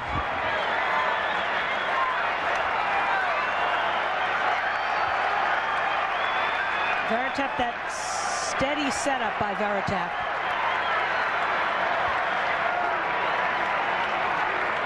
Look out. Woo.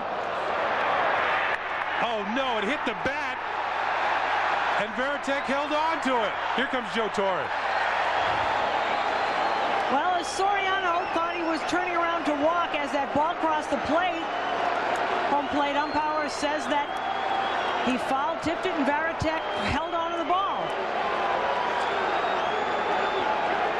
That's Mike Winters, the home plate umpire. Willie Randolph is down from his third base coaching box, and he's explaining to Joe Torre that when Soriano tried to get out of the way, the ball clipped the bat, and Varitek held on to it for strike 3.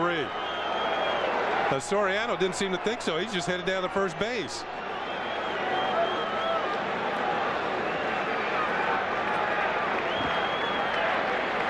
Going to take a look at this again for sure. Now here's the pitch. We're going to slow it down. It's going to be up and in. Soriano. Did it hit the bat? It certainly hit something. It looked like it hit something and deflected into Varitek's glove. We're going to listen this time. Well, you can't really tell. All I could hear was the ball going into the glove. Well, you could see it. The ball did hit something because it careened in, and if it had hit his hand, he would have seen it, felt it. So that's going to go as a strikeout. Number 9 for Pedro. Wow. All right, that'll bring up Chuck Knobloch. Broch is still at first. He led off this inning in the top of the 6th with a single to left. Yeah, he's saying it veered up. See, it hit the end of the bat and veered up. Swing and a miss on the outside part of the plate by Knobloch. We're going to look at this real speed. This had some fire behind it. That left a smoke trail.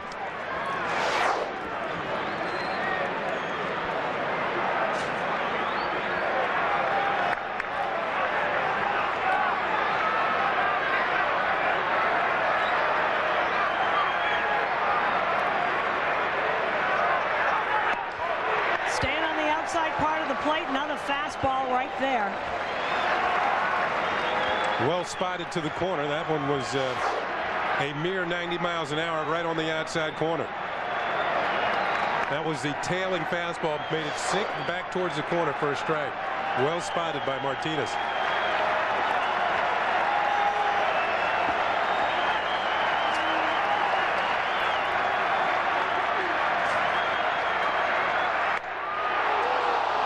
Trying to expand the strike zone a little bit. Knobloch didn't go.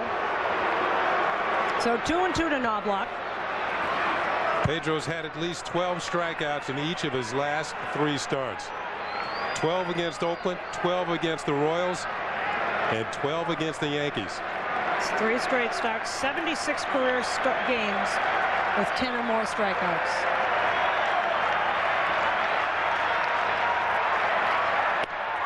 Misses again outside.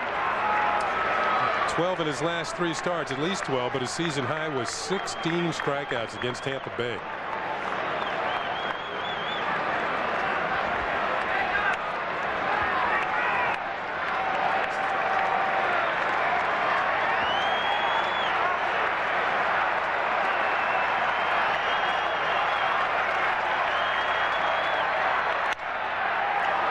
Grounded to second. Offerman goes to second and misses that throw.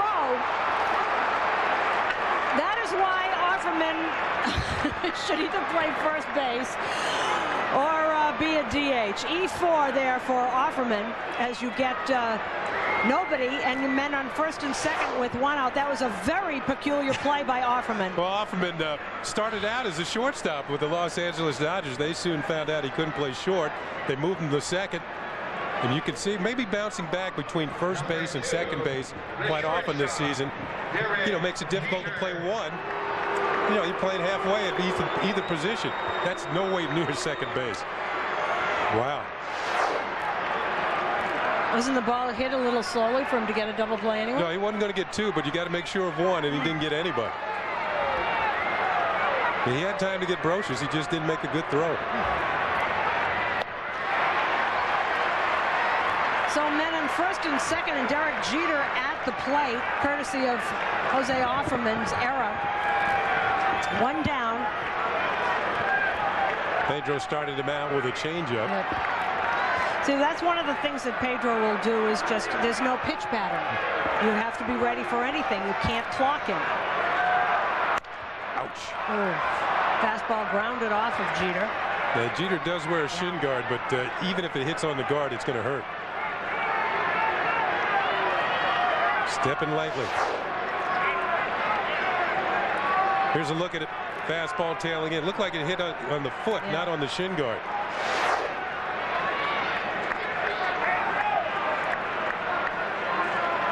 I've always said, Susan, somehow these shoe companies got to come up with a shoe that's light enough but protects you enough that you wouldn't have those problems. This is not a count that you want if you're a hitter against Pedro Martinez, and that's why. High fastball, that is strikeout number 10.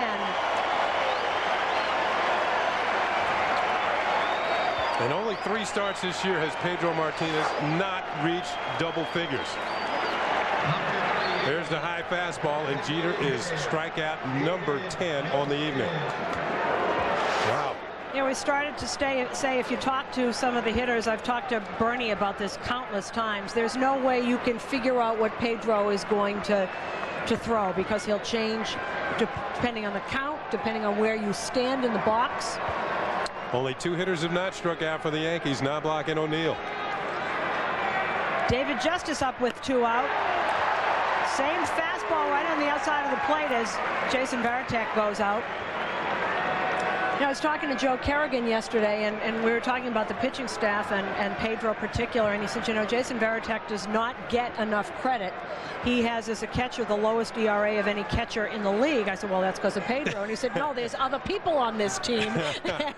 And I guess he's right. And Varitek, if you watch him, he said, just watch him. Watch him for a batter. Watch where he sets up. Watch how he never moves his glove.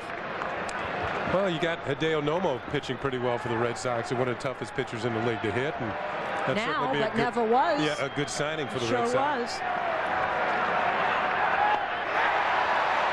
Inside with the breaking pitch, and Justice had no shot at that. There's Hideo Nomo. Has a no-hitter and 2 one-hitters this year with Joe Kerrigan as pitching coach. And Jason Varitek is catching. Jason Varitek is. All right, everybody up here in Fenway Park. 0-2 to David Justice. 2 men on, 2 men out.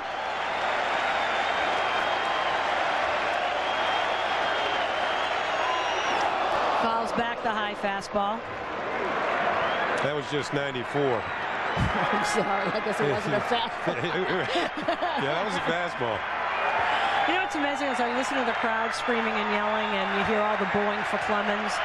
It wasn't so long ago I was sitting in those stands, and these cheers were for Roger. It's the same thing, except another generation later.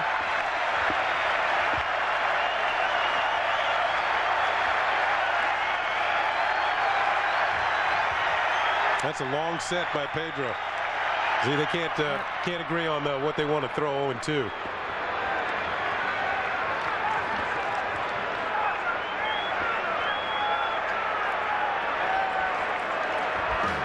Tomorrow night on MSG Network, Teresa Witherspoon and the New York Liberty tip off their 5th season when they visit Miami to battle the Soul. Game time is set for 7 o'clock. The Liberty open their WNBA season tomorrow night on MSG.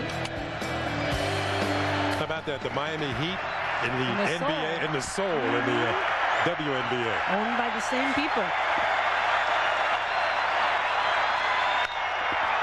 Grounded to Valentin.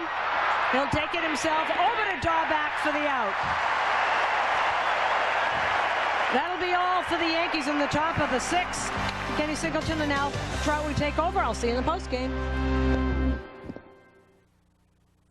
It's the real deal. It's right in your face. It's like, boo. So it's not about steering you this way or that. It's not about blocking you from where you want to go. It's a two-way street, but not for them to get into you. I know it's not spam. I can't stand spam. Really, it kind of like good. It's like I know it kind of like transports you into a different world, and plus you can play games on it. Games.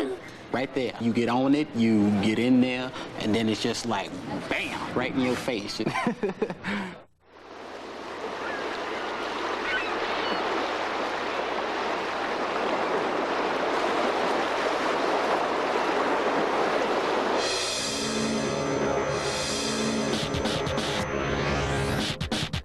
Escape to an exotic place that we call the driver's seat. The BMW 7 Series sedan, now available for $799 a month. BMW, the ultimate driving machine. Visit your local BMW center for a test drive.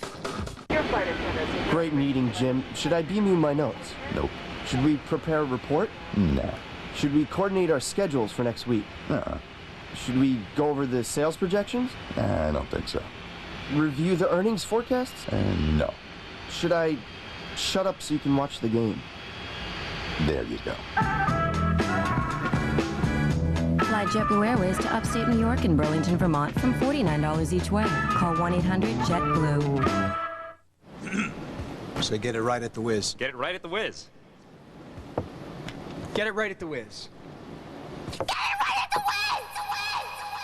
That's very good. The Whiz kids are coming soon. New York Yankees baseball is brought to you in part by your Tri-State Jeep dealer. Jeep, the most award-winning brand of 4x4s on earth. Susan Waldman. Well, post-game came quickly. I'm sorry. I thought it was bottom 6. No, Susan, you thought you were back at the stadium. I did. I always think I'm sitting in the stadium. All right, Mike Mussina gets ready for inning number 6. 3-0 Red Sox. 2-run double by Brian Daubach in the bottom of the second. Only one of those runs were earned because of an error because of Brocious. And bottom of the third, RBI single by Carl Everett. Could have been worse. Everett got himself thrown out at second base. Why does a 3-0 lead to Pedro Martinez seem like 12-0 to another pitcher? Because he's throwing 4 pitch at bats. Starts him off with the curve high, misses. Meanwhile, Mussina has pitched the error kind of got him in trouble in the second, then a leadoff single in the third, and he's got 8 strikeouts along the way.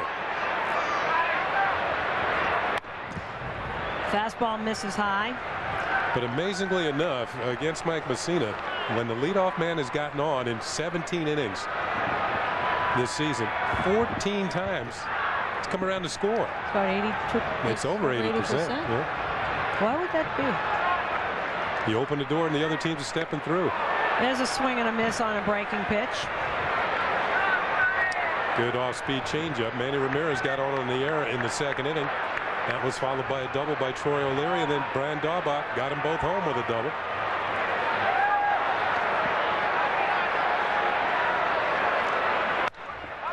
There's a high pop-up. Soriano camping under it, and he's got it for the first out. So Nixon is retired. And that'll bring up Carl Everett. So look at Soriano.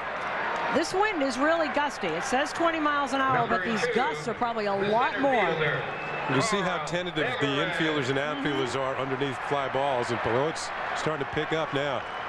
See, that's the flag across the street and not the one in the ballpark. That's the true test of where the wind is.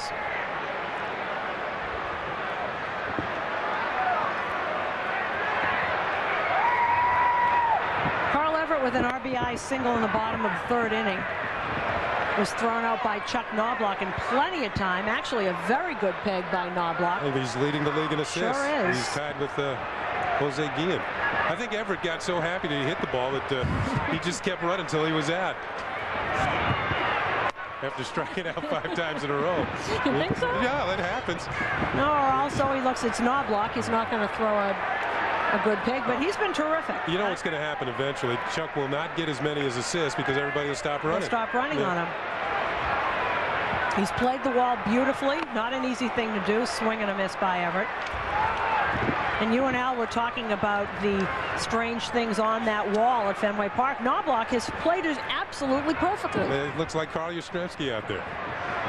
Probably played it better than anybody. Sure did. There's Carl, or one of the retired numbers here. Captain Carl. Swing and a miss by Everett. Uh-oh. He's back to normal now. That's strikeout number 9 for Mike Mussina.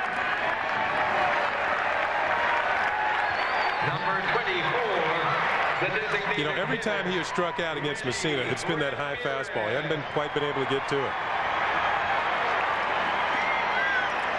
Now, if Mussina gets one more tonight and strikes out 10, it would only be the 3rd time he will have struck out at least 10 in back-to-back games. And he's 7-11 in games following a 10 strikeout performance. That's an interesting stat. High fly ball by Manny, but Paul O'Neill is be right under that. Now it's at the end of 6, and now I'll see you on the post game. At the end of 6, Al Trautwig returns, 3-0 Sox. The Yanks are at the stadium to battle Jim Thome and the Indians after New York Marriott Marquis Yankee Scorecard. Sunday afternoon, only on MSG Network. Welcome to Golfmore, Fairfield County's only 10,000 square foot golf superstore. Formerly Pro Golf Discount, Golfmore has the same great people and the same great prices. Golfmore does high-tech club fitting and in-store repairs like re-gripping while you wait. Choose from hundreds of bags, thousands of shoes and balls, and great names in clothing like Nike, Polo, and Ashworth. And everything has our price and satisfaction guarantee.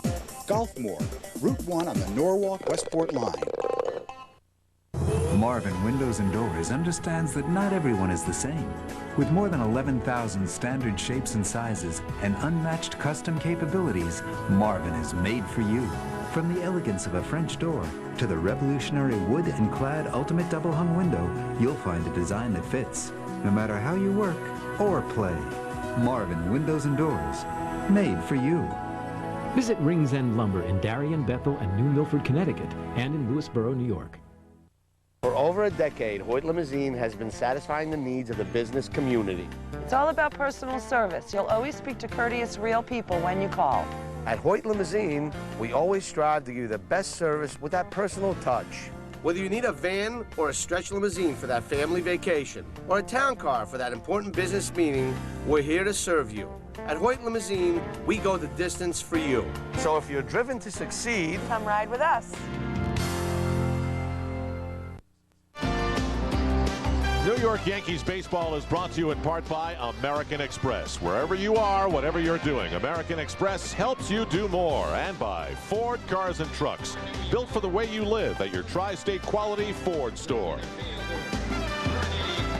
Back we are at historic Fenway Park in beautiful Boston, Massachusetts. A look down from the Custom House and Quincy Market, which is one of the real personality areas of Boston. Quincy Market. Does that need a harbor?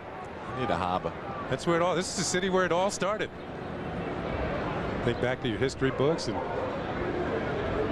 that's one of the places you want to be on a Saturday or Sunday afternoon in town. Everybody's sitting outside having a latte or whatever, watching the world walk by. You can buy all sorts of neat things there as well. Bernie Williams, Tino Martinez, and Paul O'Neill. So once again, for the second time in the game, the Yankees get 2 men on in 1 inning and do not score. Meanwhile, Mike Mussina, since giving up the 3rd run in the 3rd inning, has not allowed a base runner. Bernie Williams pops it up left field. Coming on is O'Leary. Coming on and pulling it down.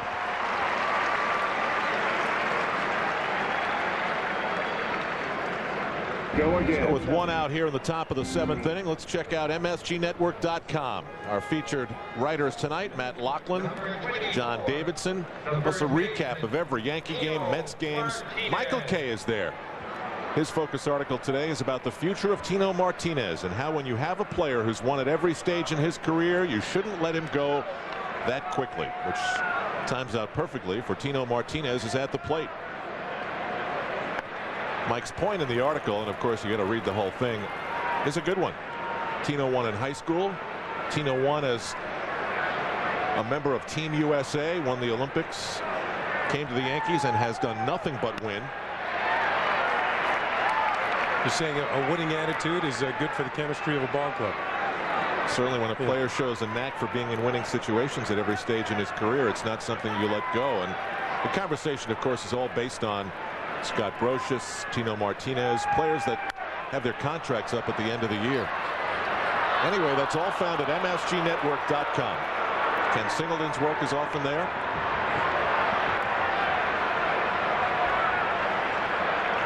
Now, mention your own name. You're there, too. I don't know if I'm there today. I wrote something about how all it took was good baseball teams to bring out the best in these Yankees. Tino fouls it off again. You mean playing well in Seattle? It started in Seattle and it went on to Boston, Cleveland. You know, 10 days ago, everyone was looking at, you know, the next 2 weeks and how difficult it was going to be for the Yankees. But you got to say, so far, so good for this team and upholding their winning reputation. They will lead Boston, whether the Red Sox win tonight or not, in first place when they head home to take on the Indians on Friday night.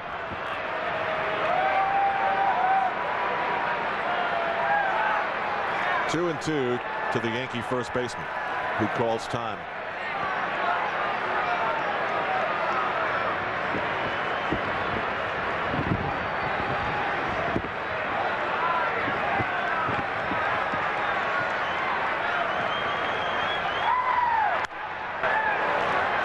You know, back in the day, as they say, there was another pitcher that wore number 45, who was the most feared pitcher in baseball. He pitched for the St. Louis Cardinals, Bob Gibson. He liked to work really fast. If you stepped out of the box, that next pitch was usually up and in. He didn't like you to step out on it. Don't do that again. Pedro just shook off about 3 or 4 pitches. Well, he's got to be confident in all of them here tonight. Ooh, gets it. Strikeout number 11. Pedro drops it in over the strike zone. We'll pause here from Fenway Park and take you to Deb Kaufman at the world's most famous arena. Deb. Thanks, Al. It's about time to call Mayday. The Mets are lost at Shea after a 3-game sweep by the Phillies. Highlights, clubhouse reaction of Mike Crispino with Steve Phillips after the game. Okay, Deb, so this is a potentially devastating time of the season for the New York Mets. How about the Philadelphia Phillies, though? You know, when we see Larry Bowa in interleague play, I'm going to tell him they should have made you the manager the day after you retired. That's right. It took him this long to let him manage the Phillies after playing for them for so long. And you know, it really adds a little sizzle to the Yankees-Phillies when that comes up in interleague play. It's going to mean a lot to the Phillies, I'll tell you that.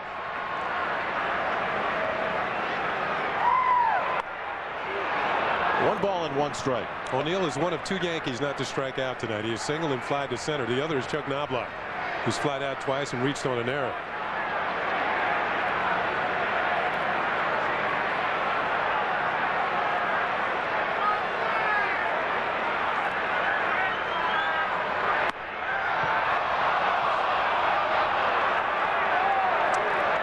$35,000 umpires in the crowd.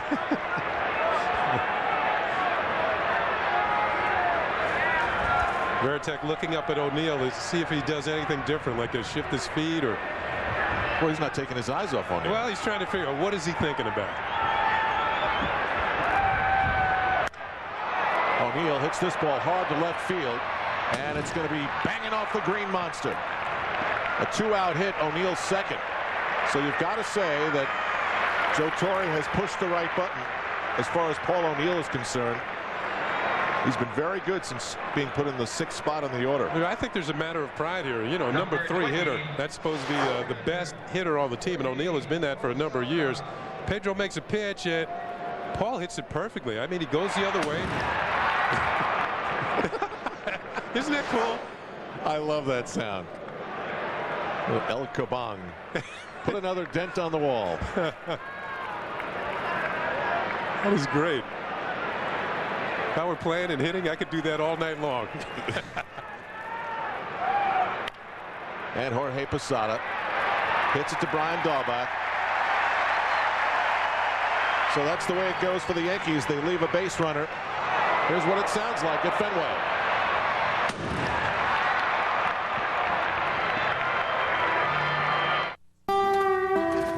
License and registration, please. Here you go. Well, well, well. Looks like we got a celebrity here. Yeah, I guess so. You're Tug McGraw's kid. Your dad had the best screwball I ever saw. So you're a bus driver, huh? Well, not everyone can have an arm like Tug. Officer? Holy moly. That's Tug McGraw. Bud Light is proud to sponsor Tug McGraw's son. He still got it.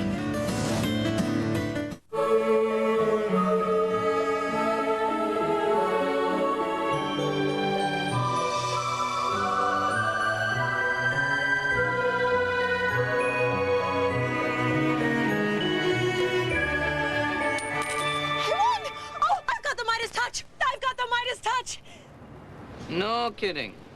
It's Midas Touch, new from the New York Lottery, and you could win up to 20 grand instantly. See if you've got the Midas Touch. Can you get that for me, please? Come on, get ready to save on the best-selling SUVs on the planet during the spring sales event at your Tri-State Quality Ford store. Check out the all-new 2002 Ford Explorer. It now offers seating for 7 with available third row, a new independent rear suspension, a lower step-in height and wider stance, and a powerful V8 engine. Available now on the 2002 Explorer during the spring sales event. The best time to save on the best sellers. Al said there would be strikeouts, and there are strikeouts. Mussina has 9 in the game. Pedro Martinez, on the other hand, has 11 as he strikes out Tino Martinez. Dominican fans in attendance very happy. The Red Sox got some runs in the second inning off Mussina. Daubach with a 2-run double. Carl Everett drove in a run with a single in the third. And that's where we stand as we head to the bottom of the 7th inning. 3-0 Red Sox. Martinez 11 strikeouts in 7 innings, only 1 walk. Mussina 9 strikeouts in 6. He hasn't walked any. Daubach with a 2-run batted in on the double. And Carl Everett with the RBI single. That's our Budweiser game recap. Mike Mussina's thrown 85 pitches as we go to the bottom of the 7th inning. It'll be Troy O'Leary, Shea Hillenbrand, and Brian Daubach for the Boston Red Sox, up 3-0. The Yankees have only 3 hits off of Pedro Martinez. Boston's got only 4 hits, but they've got the runs. Troy O'Leary 1 for 2.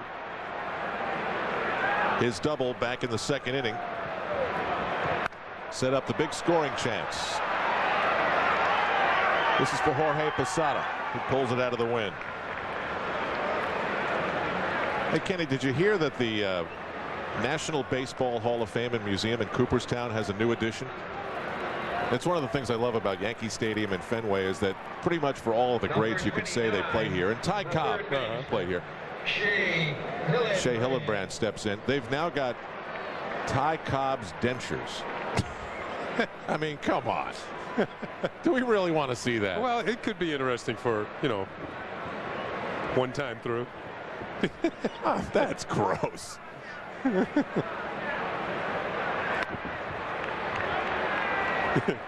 But I guess if I go, I'm going to want to see him. Excuse me, sir. Can you tell me where Ty Cobb's dentures are?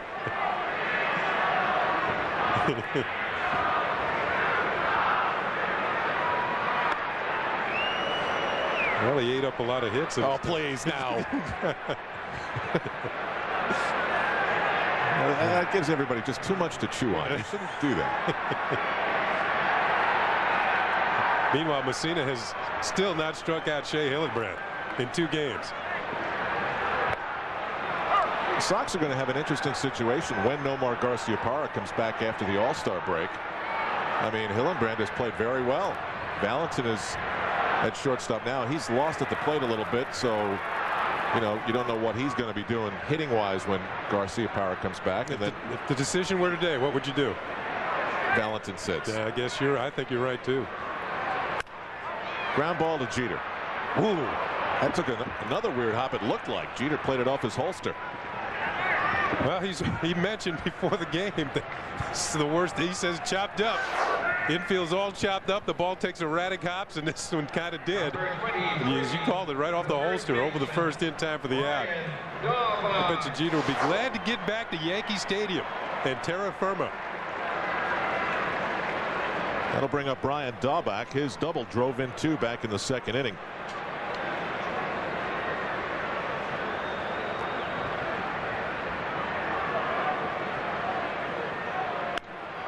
Strike 1. Speaking of Nomar Garciaparra, the Elias Sports Bureau totaling up the number of wins and losses that the Red Sox have with Garciaparra in the lineup, and they have totaled up the wins and losses they have without Garciaparra in the lineup, and the difference is 1/1000th of a point. It's really basically 54% they win with him, 54% they win without him.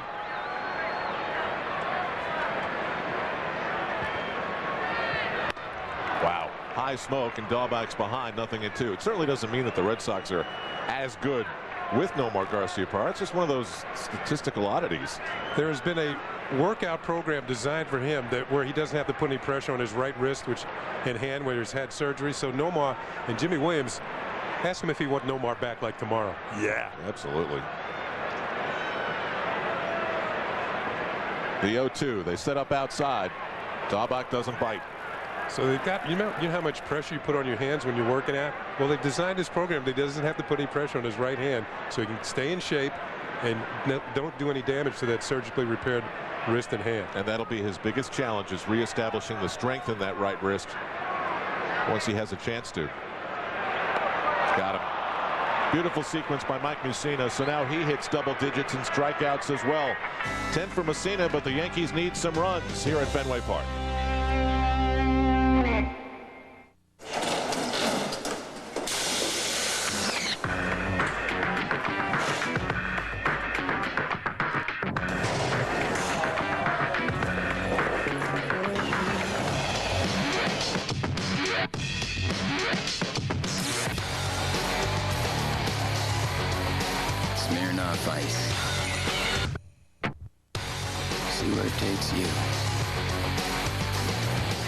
Find your own designated driver. Hey, New York, it's another beautiful day. Officials warn today that if New Yorkers aren't careful with their energy consumption, there could be serious consequences. Experts are advising local residents to use their power sensibly. Run dishwashers and washing machines in the morning or evening. Use a timer or programmable thermostat on your air conditioner. Shop for appliances with the Energy Star label. And wait until December to celebrate the holidays. Use your power sensibly. Attention passengers, this is your captain speaking. We're making our final descent and we'll be touching down in about 20 minutes. So on behalf of the entire flight crew, I'd like to thank... Hey, look out the window, we're on TV! Hey, over here! Over here! Hello, America! Fly JetBlue Airways to California and Seattle from $129 each way. Call 1-800-JetBlue. Instead of getting a digital high-volume copier, we'll have cheaper people working longer hours. For instance, Smithers here is on parole. He'll work for nothing. If business were that easy, you wouldn't need us. Update your office technology with Canon Business Solutions.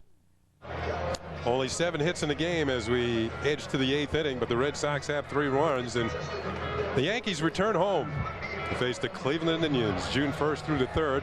On Saturday, June 2nd, all fans receive a Yankee Stadium snow globe courtesy of Verizon Wireless. Then on Sunday, June 3rd, fans 14 and under receive a watch presented by Modell Sporting Goods. Get your tickets at the stadium ticket window, Yankee Clubhouse shops, or call Ticketmaster at 212-307-1212. And the Yankees will be home a lot in the month of June. This is, and Yankee fans remember the Boston Massacre as one thing in like 1978, but this is the site of the real Boston Massacre. I'm going to defer to you to explain what we're talking about. Well, the British troops opened fire on a number of our revolutionaries that were all upset at British taxation without representation, which was tyranny. Yeah, and they basically started the war. As in revolutionary. Scott Brocious is retired. 1 gone in the 8th.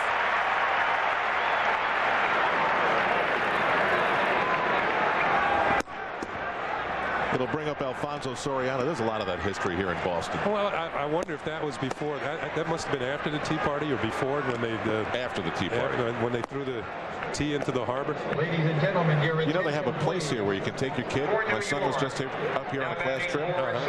You go to the Boston Tea Party and they have a spot with like bales of hay wrapped up and attached to a bungee cord, and you can do your thing. You can actually throw the tea into the harbor, which is sort of neat. Henry Rodriguez is pinch hitting for the Yankees. Henry has not looked great in the few times we've had a chance, or a couple of times that we've had a chance to see him. You know, the Boston Marathon started right after that Tea Party because they really ran. Let's get out of here.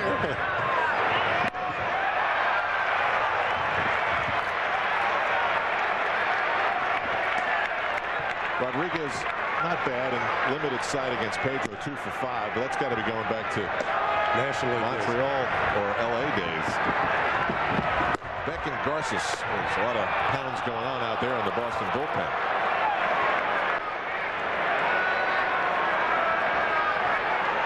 Can't imagine the way Pedro's going. He's not going to need much relief. He's had at least one strikeout in every inning. Well, Soriano had struck out twice, so Joe Torre made the switch and gets the same result. 12 strikeouts. Number 11. And when you're coming to Fenway Park, you got to come with some extra Ks when Pedro is pitching. Meanwhile, the Yankees and the Indians Sunday on MSG. Between now and then, the games are on Fox 5. We'll, of course, be on the air with Yankee Scorecard beginning at 12:30. With a special look at Randy Kiesler on Scorecard. Base is empty. Yankees down to their last 4 outs. Pedro has been awesome. Knobloch 0 for 3, 2 flyouts, and he reached on a fielder's choice and an error. Coming over toward the dugout, and it hits the top of the dugout and bounds 8 rows back. Shoulda, coulda.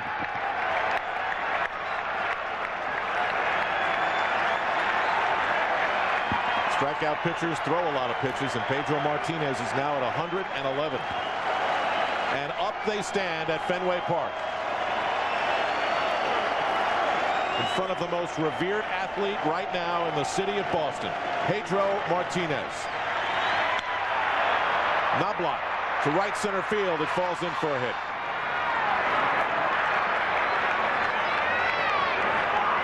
Just like last inning, the Yankees got a hit, but it came with 2 outs.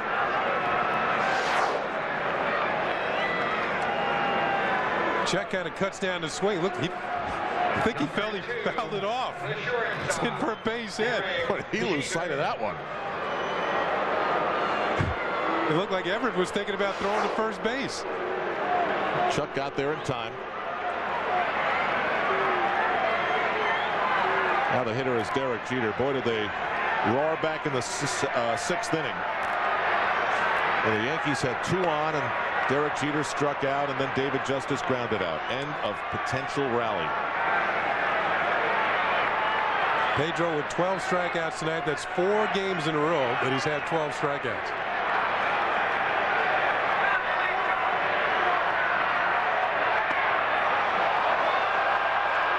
The game prior to that, he had 6. And the game prior to that, he had 12 again. I don't think his pitch count is a problem right now, do you? No, I believe they don't want to go very far with Pedro. 120 is about the limit.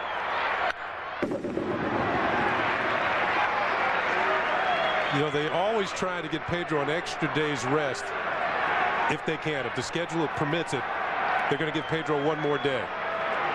He's 5'11", 170 pounds, and he can generate that type of power with his arm and the rest of his body. Joe Kerrigan, the pitching coach, Jimmy Williams, this is their meal ticket out here on the mound. So they take care of Pedro Martinez. Well, Jeter will make him throw another pitch. 2 balls, 2 strikes, 2 outs. In the top of the 8th. They came to make some noise tonight. And once again, everybody at Fenway Park on their feet.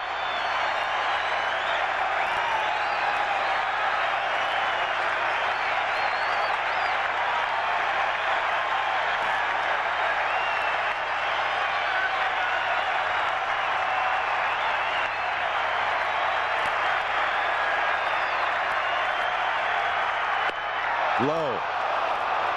The Yankee philosophy is we may not get to him early, but as the game wears on and we get our 3rd or 4th look at him and he maybe loses a mile or 2, we can work something out. And then, well, then maybe we get the bullpen and a shot at a much different pitcher, someone other than Pedro Martinez. It's 3 balls and 2 strikes.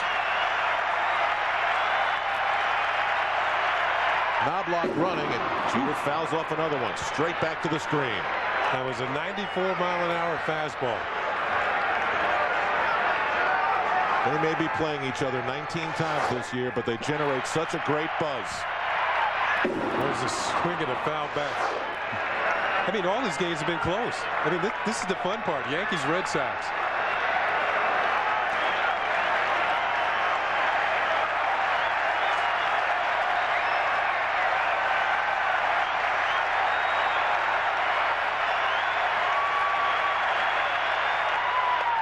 against Derek Jeter.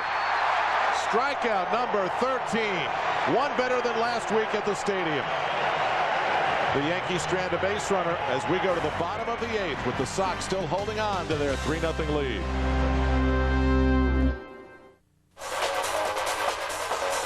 A spirited 2-liter engine, a sport-tuned system.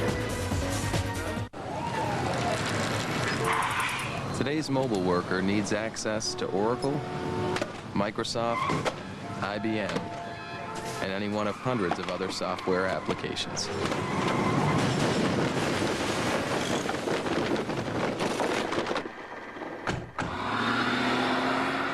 Which is why you need a Sybase Enterprise Portal, the smart way to access your business apps on the web.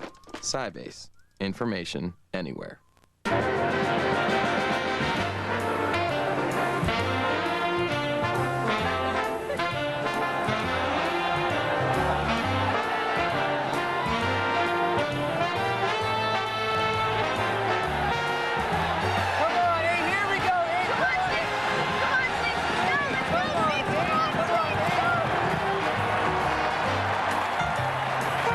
Miss the Budweiser Summer Blast Concert Series every Saturday in July.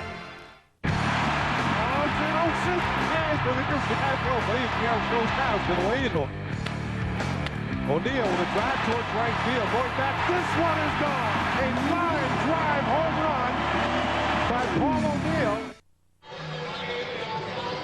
We're back in Boston. Meanwhile, the New York Liberty get cooking tomorrow, and season tickets are on sale now. It's fun, entertaining, and it's affordable. Check out the season ticket plans of the New York Liberty and give them a call at 212-465-6073. Season number 5 of the WNBA. Lots of ponchados here tonight, Kenny. Ponchado. 13 strikeouts by Pedro Martinez. And he gets high fives and fists all around in the dugout. 120 pitches. He made his way to the clubhouse, and it looks like his game is done.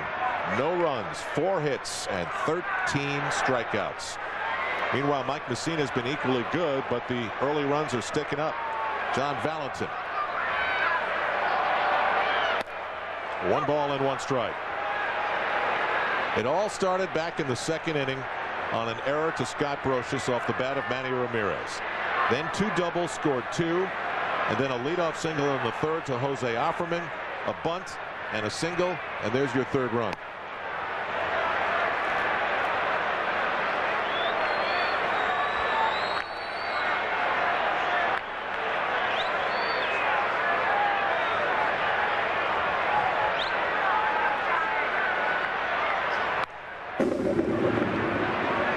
Mussina's about as quiet as they come. I passed him in the clubhouse today, and I just nodded at him, and he nodded right back. I mean, if you spent a couple minutes talking to him, you'd say, small town. It's got to be. He is definitely reserved. A broken back bloop, and it's a foul ball. You know, it's interesting that last week in New York, Mussina went 8 innings, turned it over to Mariano, who closed it out for the save and the win. Pedro's going to rely on his bullpen tonight, and Pedro went a complete game and took the loss. It's almost, you know, depending on the outcome of the game, it could flip-flop. Right. So far, the Yankees have been Pedro'd. Well, they've got all the names of the Yankees who've struck out there. That's a new little twist on things.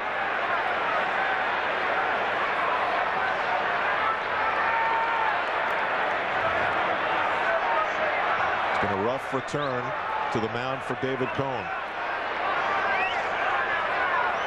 But he thought Monday was a step forward.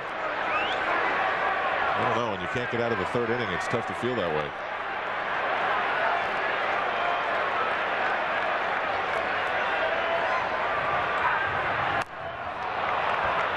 Mussina strikes out John Valentin for his 11th. Derek Lowe warming up in the Red Sox bullpen. He has had a rough 2001. But tonight he's going to get a chance to close a game, whereas he was knocked out of that role early in the season.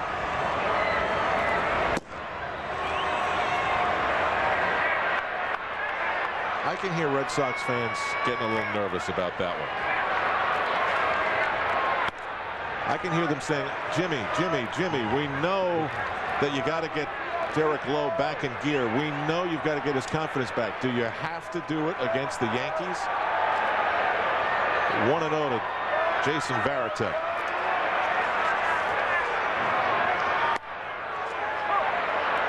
Mussina is 1 strikeout away from tying his season high, which he had in his last start against these very same Red Sox.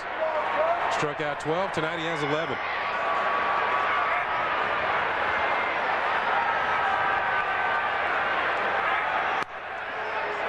Fouled straight back, 1-2. The buzz, the energy in this ballpark has, no surprise, been constant from the beginning.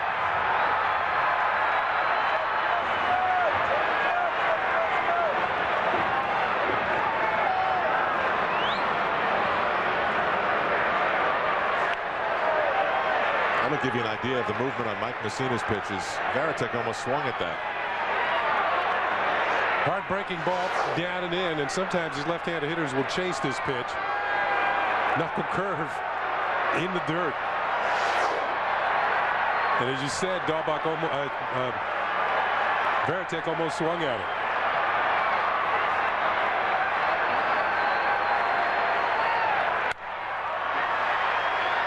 Varitek fouls it off.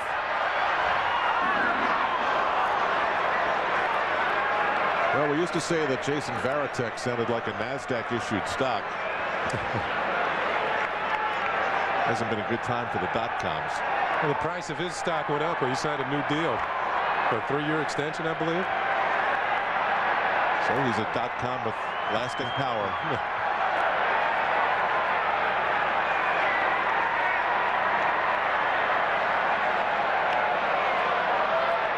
That looked like a pretty good pitch to me. I thought it was a strike, even though Posada couldn't handle it. Yeah, where's that pitch? You read his lips, where's that pitch? You know what? I got to agree with him. That's got to be a strike. Man. Well, maybe the fact that Posada didn't catch it cleanly, didn't get a strike call. Oh, you got to give the guy payback there.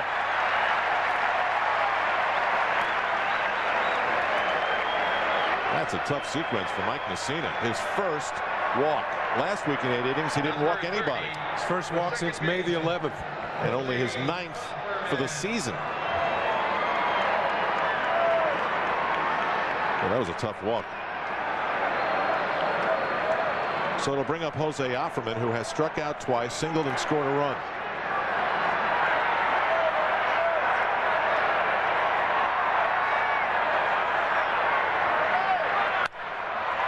Fly to left. Knobloch coming in. And Varitek, who was all the way at second base, has to scoot back, and it's close. Why make it that close? You're right. Where was he going? I mean, it looked like a fairly routine play to left field for Knobloch. And watch Varitek. Number 7. He knew how many outs there are. That's why he stopped at second. Maybe he knows how fast he is. Just how fast he is. Another good throw by Chuck Knobloch from left field. 2 outs, runner on for Trot Nixon.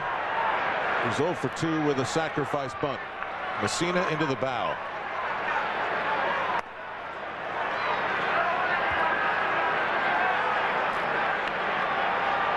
Temperatures have dipped into the 40s on this night in Boston.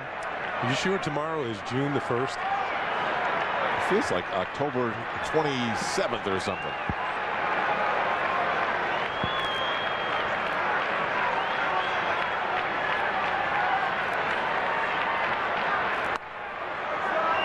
That's what it is. What? It's still May tomorrow. Yeah, that's right. I can remember playing a game in Montreal at Jarrett Park. June the 9th. I looked up at the lights. I mean, the precipitation was coming down very slowly. It was snow. June the 9th. Parc Jarry. Oh, my goodness. Was it cold that night? 2 balls and no strikes to Trot Nixon. Well, the count goes full. 3-0 rather. Excuse me.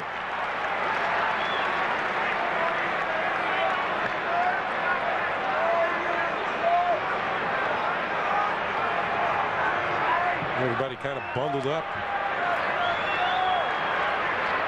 Waiting for a little excitement. In there for a strike. Well, they owed Mike Mussina one. Maybe that was it. I don't think there are many make goods. They miss him, they miss him. For the second consecutive game, Mussina and Pedro Martinez combined for 24 strikeouts. Wow. Second walk of the inning for Mike Mussina. 2 on for the Boston Red Sox for only the second time in the game.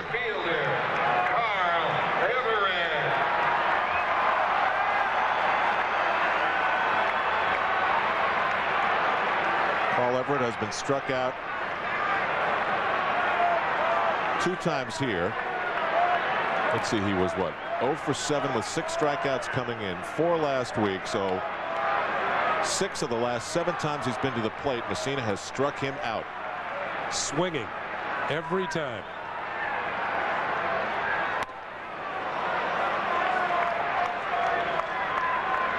And Carl has been swinging at that pitch. That time he laid off.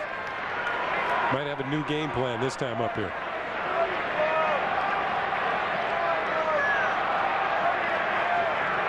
Hits the ball well to the opposite field. His single was off the wall and left in the 3rd inning.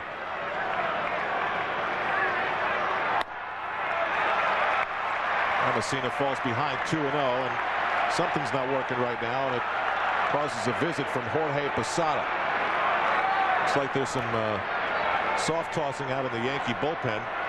That gets Joe Torre on his feet.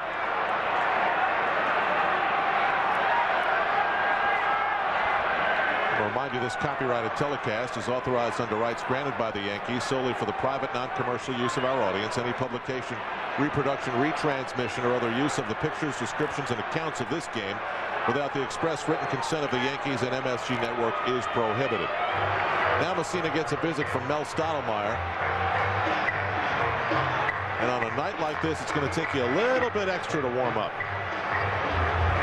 Randy Choate gets the call out in the Yankee bullpen.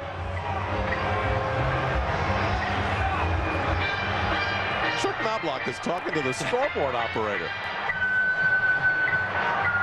And Knobloch in 1992 was one of those, and there are, I mean, I'm going to say hundreds of ball players who have been inside that scoreboard. In 1992, Chuck took it upon himself to go in there with a magic marker and sign the wall.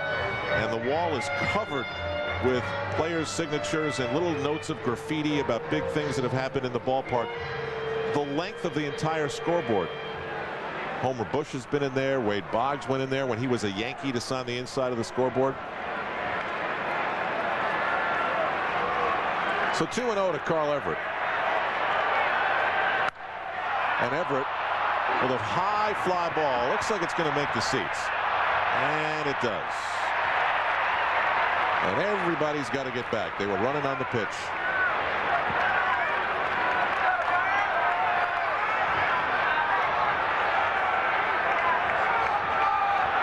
Varitek back to second. Trot Nixon back to first.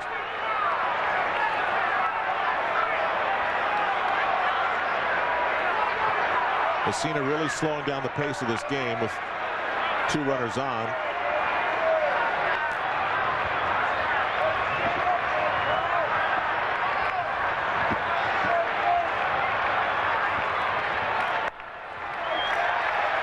Now it's 3 balls and a strike. Just to repeat some El Duque news. El Duque's got some sort of discomfort, pain, irritation underneath the ball of his left foot, the one that lands on the ground when he pitches. The Yankees had it checked out, and he's well enough to pitch on Friday. One of the reasons he's well enough to pitch on Friday is that he likes the mound at Yankee Stadium. 3 walks, load the bases. Well, let's something you don't see very often from Mike Mussina, walking the bases loaded in a situation where he'd walked 8 men all year. Well, if you're the Yankees, you patiently waited to get into the bullpen of the Boston Red Sox. They would want a chance, at the very least, at 3-0, which is a tall order. But here comes Manny Ramirez with the bases loaded. And I got to figure Joe Torre is looking at the home plate umpire, thinking back to that walk of Jason Varitek, which really should have been a strikeout. That's the one that changed the inning completely. Ramirez has reached on an error, scored a run, and flied out to Paul O'Neill twice. Varitek, Nixon, Everett. Red Sox everywhere you look.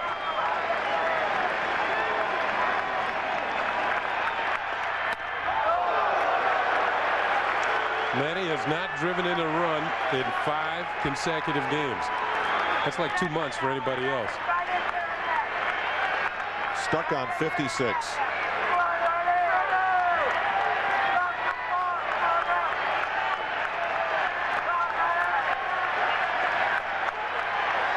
It's his longest streak since late April, early May of last season. Just about everybody on their feet here at Fenway Park, looking for the lethal blow to undo the dreaded Yankees. And Ramirez pops it up. Tino Martinez in foul ground, and the inning is over. So the Red Sox leave the bases full. The biggest potential inning of the game so far. The Yankees' last chance when we come back. Give me Liberty. Don't miss Teaspoon, Sue Wicks, and the rest of Lady Liberty as they return to action against the Miami Soul tomorrow night, only on Bennett's Steak and Fish in downtown Stamford invite you to savor the most tender cuts of prime-aged beef. The New York Times meat expert declared it was the best steak he's ever eaten. Succulent seafood specialties, including fresh large Maine lobsters, the finest selection of wine in the area, and a casually elegant atmosphere are all waiting for you at Bennett's Steak and Fish. This year, give your grad something they'll really use. Nope. How about a Nikon Coolpix 880 digital camera instead? For the finest brands, largest inventory, expert help, and the best prices, come to Camera Wholesalers in Stamford. This Father's Day, give Dad something he'll really use. Nope. How about a Nikon N80 camera instead? For the finest brands, largest inventory, expert help, and the best prices, come to Camera Wholesalers in Stamford. Let's go, let's go, let's get going down to go. You're invited to Galt's new Stone and Brick showroom, featuring over 120 products to improve your home and landscape. You'll see actual patio and walkway installation displays, natural stone for walls and fireplaces, terrace and chimney brick, field stone, and more. Get going down to Galt's. Easy access off of exit 17 of I-95 in Westport. Let's go, let's go, let's get going down to go. Well, if it's all a big waiting game when you face Pedro Martinez to somehow late in the ball game get into the bullpen of the Boston Red Sox, this is the chance for the New York Yankees. But they only get 3 shots at Derek Lowe. Manny Ramirez left 3 Red Sox out there, so it's likely that he'll go 6 straight games without an RBI. There were plenty of boos here at Fenway Park when Derek Lowe brought his somewhat shaky numbers in from the bullpen. He started the season as the closer. Here's what he heard coming in from the bullpen. Watch his reaction with his hands like, calm down. And Derek Lowe's had, as Al called it, a shaky start to the season. He recorded his 4th save on May the 27th, his first since April the 26th. So the Yankees are down to their last 3 outs. After tonight, they fly home. They'll be taking on the Cleveland Indians. The Yankees will be on Channel 5 Friday and Saturday. We've got Sunday's tilt. And then Mondays as well. The makeup game of last week's rainout right here on MSG. And it could be Pedro Martinez and Mike Mussina again. Round 1, round 2, the best 2 out of 3. So Derek Lowe will face David Justice, who shows bunt. Yankees want to get somebody on base any way they can, I guess. That shows how he's feeling about his swing right now. Hillenbrand was beyond the bag at third base, a decent bunt. Justice did it once this year. And the groans will come early for Derek Lowe. The fans will show little patience. David Justice, Bernie Williams, and Tino Martinez. 3, 4, and 5. 3-0. Lowe has lost 5 games this year. He lost 4 all of last year. You know what the Red Sox fans are thinking? Why not Rod Beck? Why not Rich Garces? Mock cheer on strike 1. Pedro Martinez left, throwing 120 pitches, and this is a long marathon. And his arm generates a lot of torque and stress. Derek Lowe battles back. Good sinking fastball by Lowe in the strike zone.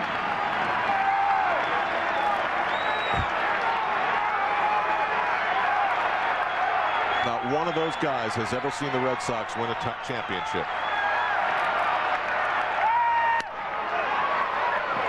We'll do the 3-2 again. It's really an unbelievable thought, isn't it? Going back to 1918. David Justice seeing Derek Lowe for the 11th time in his career.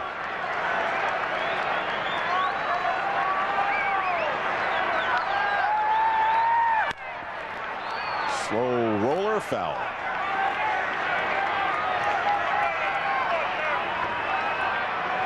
If this stays the way it is and Mike Mussina loses for the 3rd time this year to the Boston Red Sox, it'll be the first team to beat Mike Mussina 3 times in one season since the Yankees did it to him in 1996.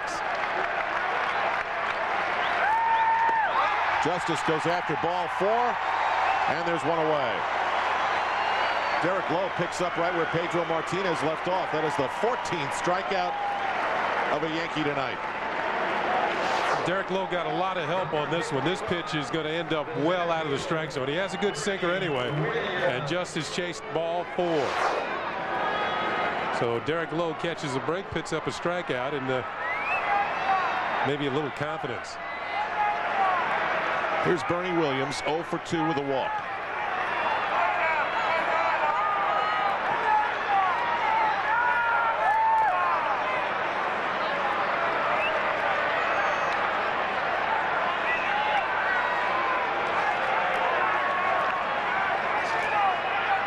Got to be an odd feeling on your psyche. What you have to do when you come into a game and everyone's booing. They don't want you out there.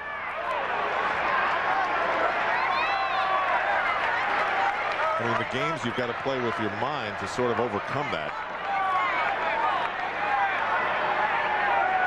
Because you obviously hear it. Red Sox have 4 pitchers with saves. Lowe has 4. Rolando Araujo has 4. Rod Beck has a couple, and Tim Wakefield has a couple. So in the absence of Derek Lowe doing the job, Jimmy Williams went to other pitchers to close out ball games. Bernie stays alive.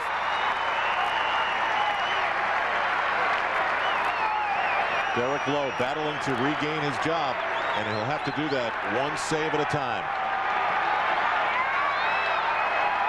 42 saves a year ago for the Red Sox.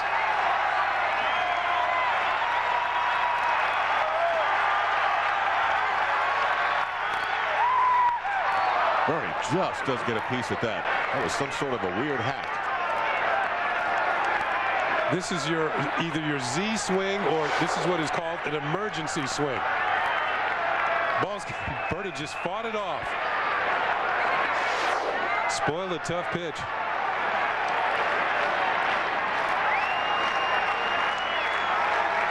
The Yankees need a major rally.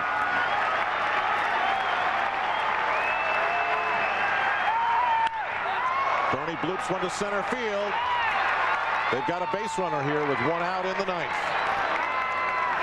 With the Yankees threatening to start something, let's get a quick look at things from Deb Kaufman at the sports desk. Deb? Al and Ken coming up on the late sports desk. The Devils look to strike again. We've got a preview of Game 3 as the Stanley Cup Finals face off in New Jersey. Matt Loughlin and Doc Emmerich later. All right, Deb, now Tino Martinez with 1 on and 1 out. He's had a rough night. He grounded into a double play and has struck out twice to Pedro Martinez. If you're the Yankees, all you want to do is get at least one more man on base and give yourself a chance to bring the tying run to the plate. Strange things have happened. Fenway Park is known as an offensive type ballpark. I get the feeling with the negative karma surrounding Derek Lowe that this place will go crazy if he allows the tying run to come to the plate. And you have Paul O'Neill coming up, who's had a couple of hits, both of them off Pedro. Way away. 2-0. Advantage Tino Martinez. You know, if you're Tino, you're almost like a leadoff hitter here. You know you need one more man on base. With a 2-0 pitch, you might be taken just to make him throw a strike. There's Joe Kerrigan quickly out of the dugout to talk to Derek Lowe. You've got to be part tactician. You've got to be part psychologist. And I wonder which role Joe Kerrigan is fulfilling right now. No one warming up in the bullpen. This is Derek Lowe's game.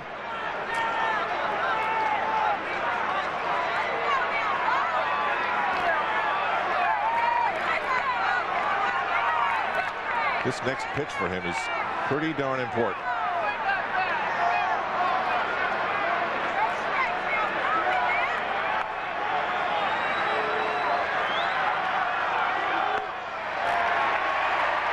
Two balls and a strike.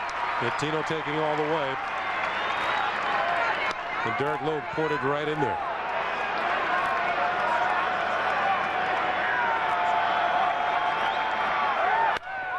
Tino swings and hits a high fly ball to medium range left field, and it's pulled down by Troy O'Leary. So now the Yankees are down to their last out.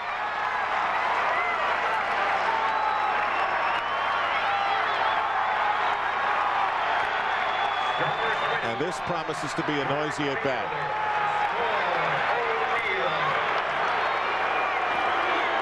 And they boo Paul O'Neill everywhere.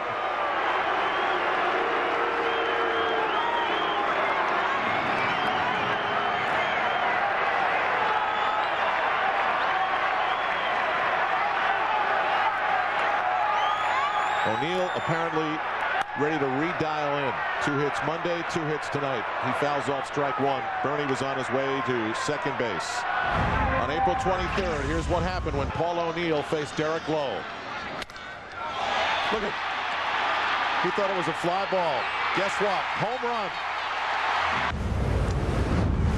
It was the one David Justice won in the 10th inning. Bernie off to second base again. Defensive indifference. No stolen base for Bernie Williams.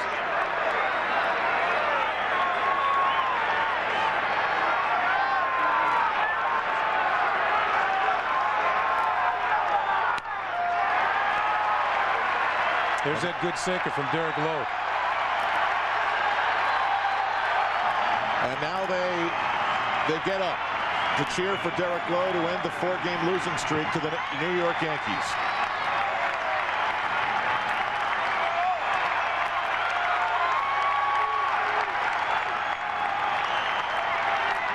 Derek Lowe trying to change the boos to cheers in about 5 minutes. And he does. Paul O'Neill strikes out, left standing at home plate.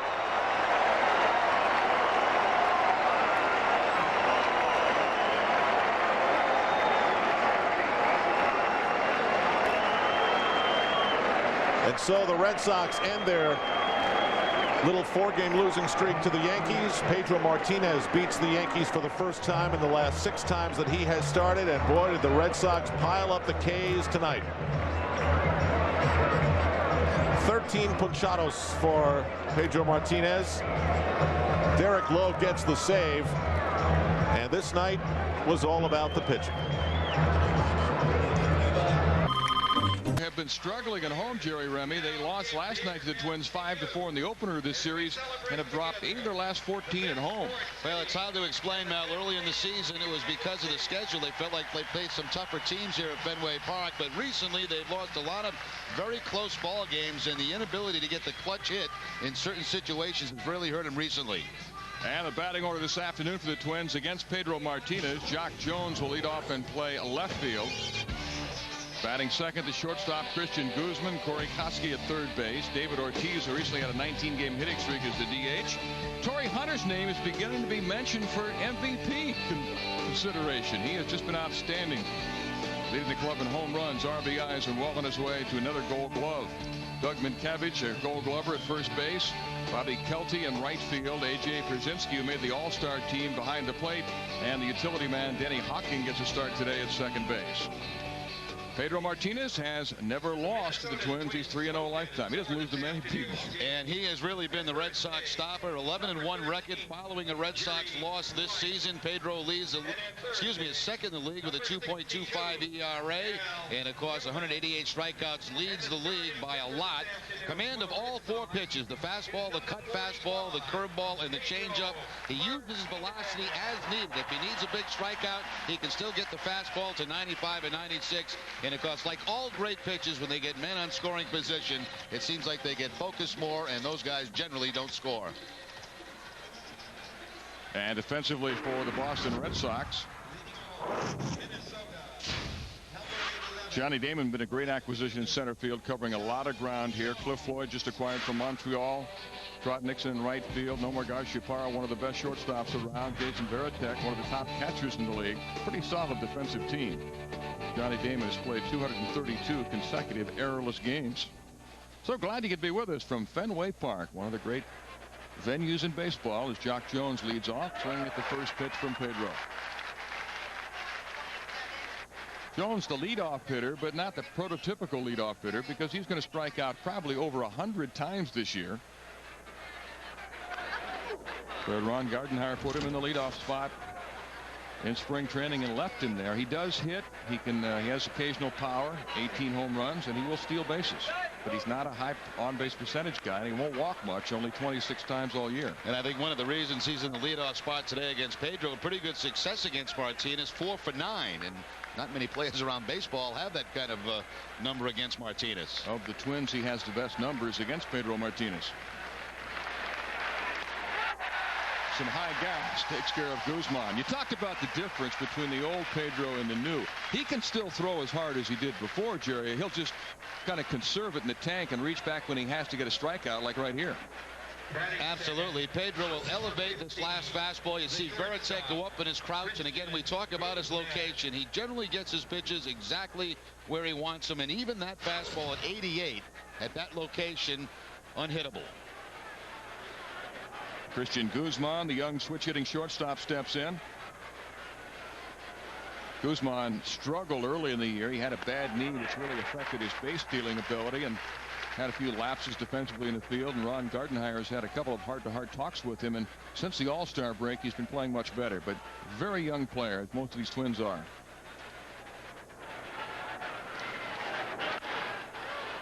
Base hit down the right field line. Daubach unable to come up with it. Guzman can really run. And he's into second base with a stand-up double. He has been hot recently. That's now a 9-game hitting streak for Christian Guzman. He got a cut fastball from Pedro that time. And Pedro generally tries to get that cutter in more on the hands of those left-handed hitters. Here's the cutter. It's going to be right out over the plate and right down that first base line by the dive of Brian Daubach for the double. And the Twins with a chance to take the lead. Corey Koski coming up with Guzman at second base. I mentioned Guzman being so young.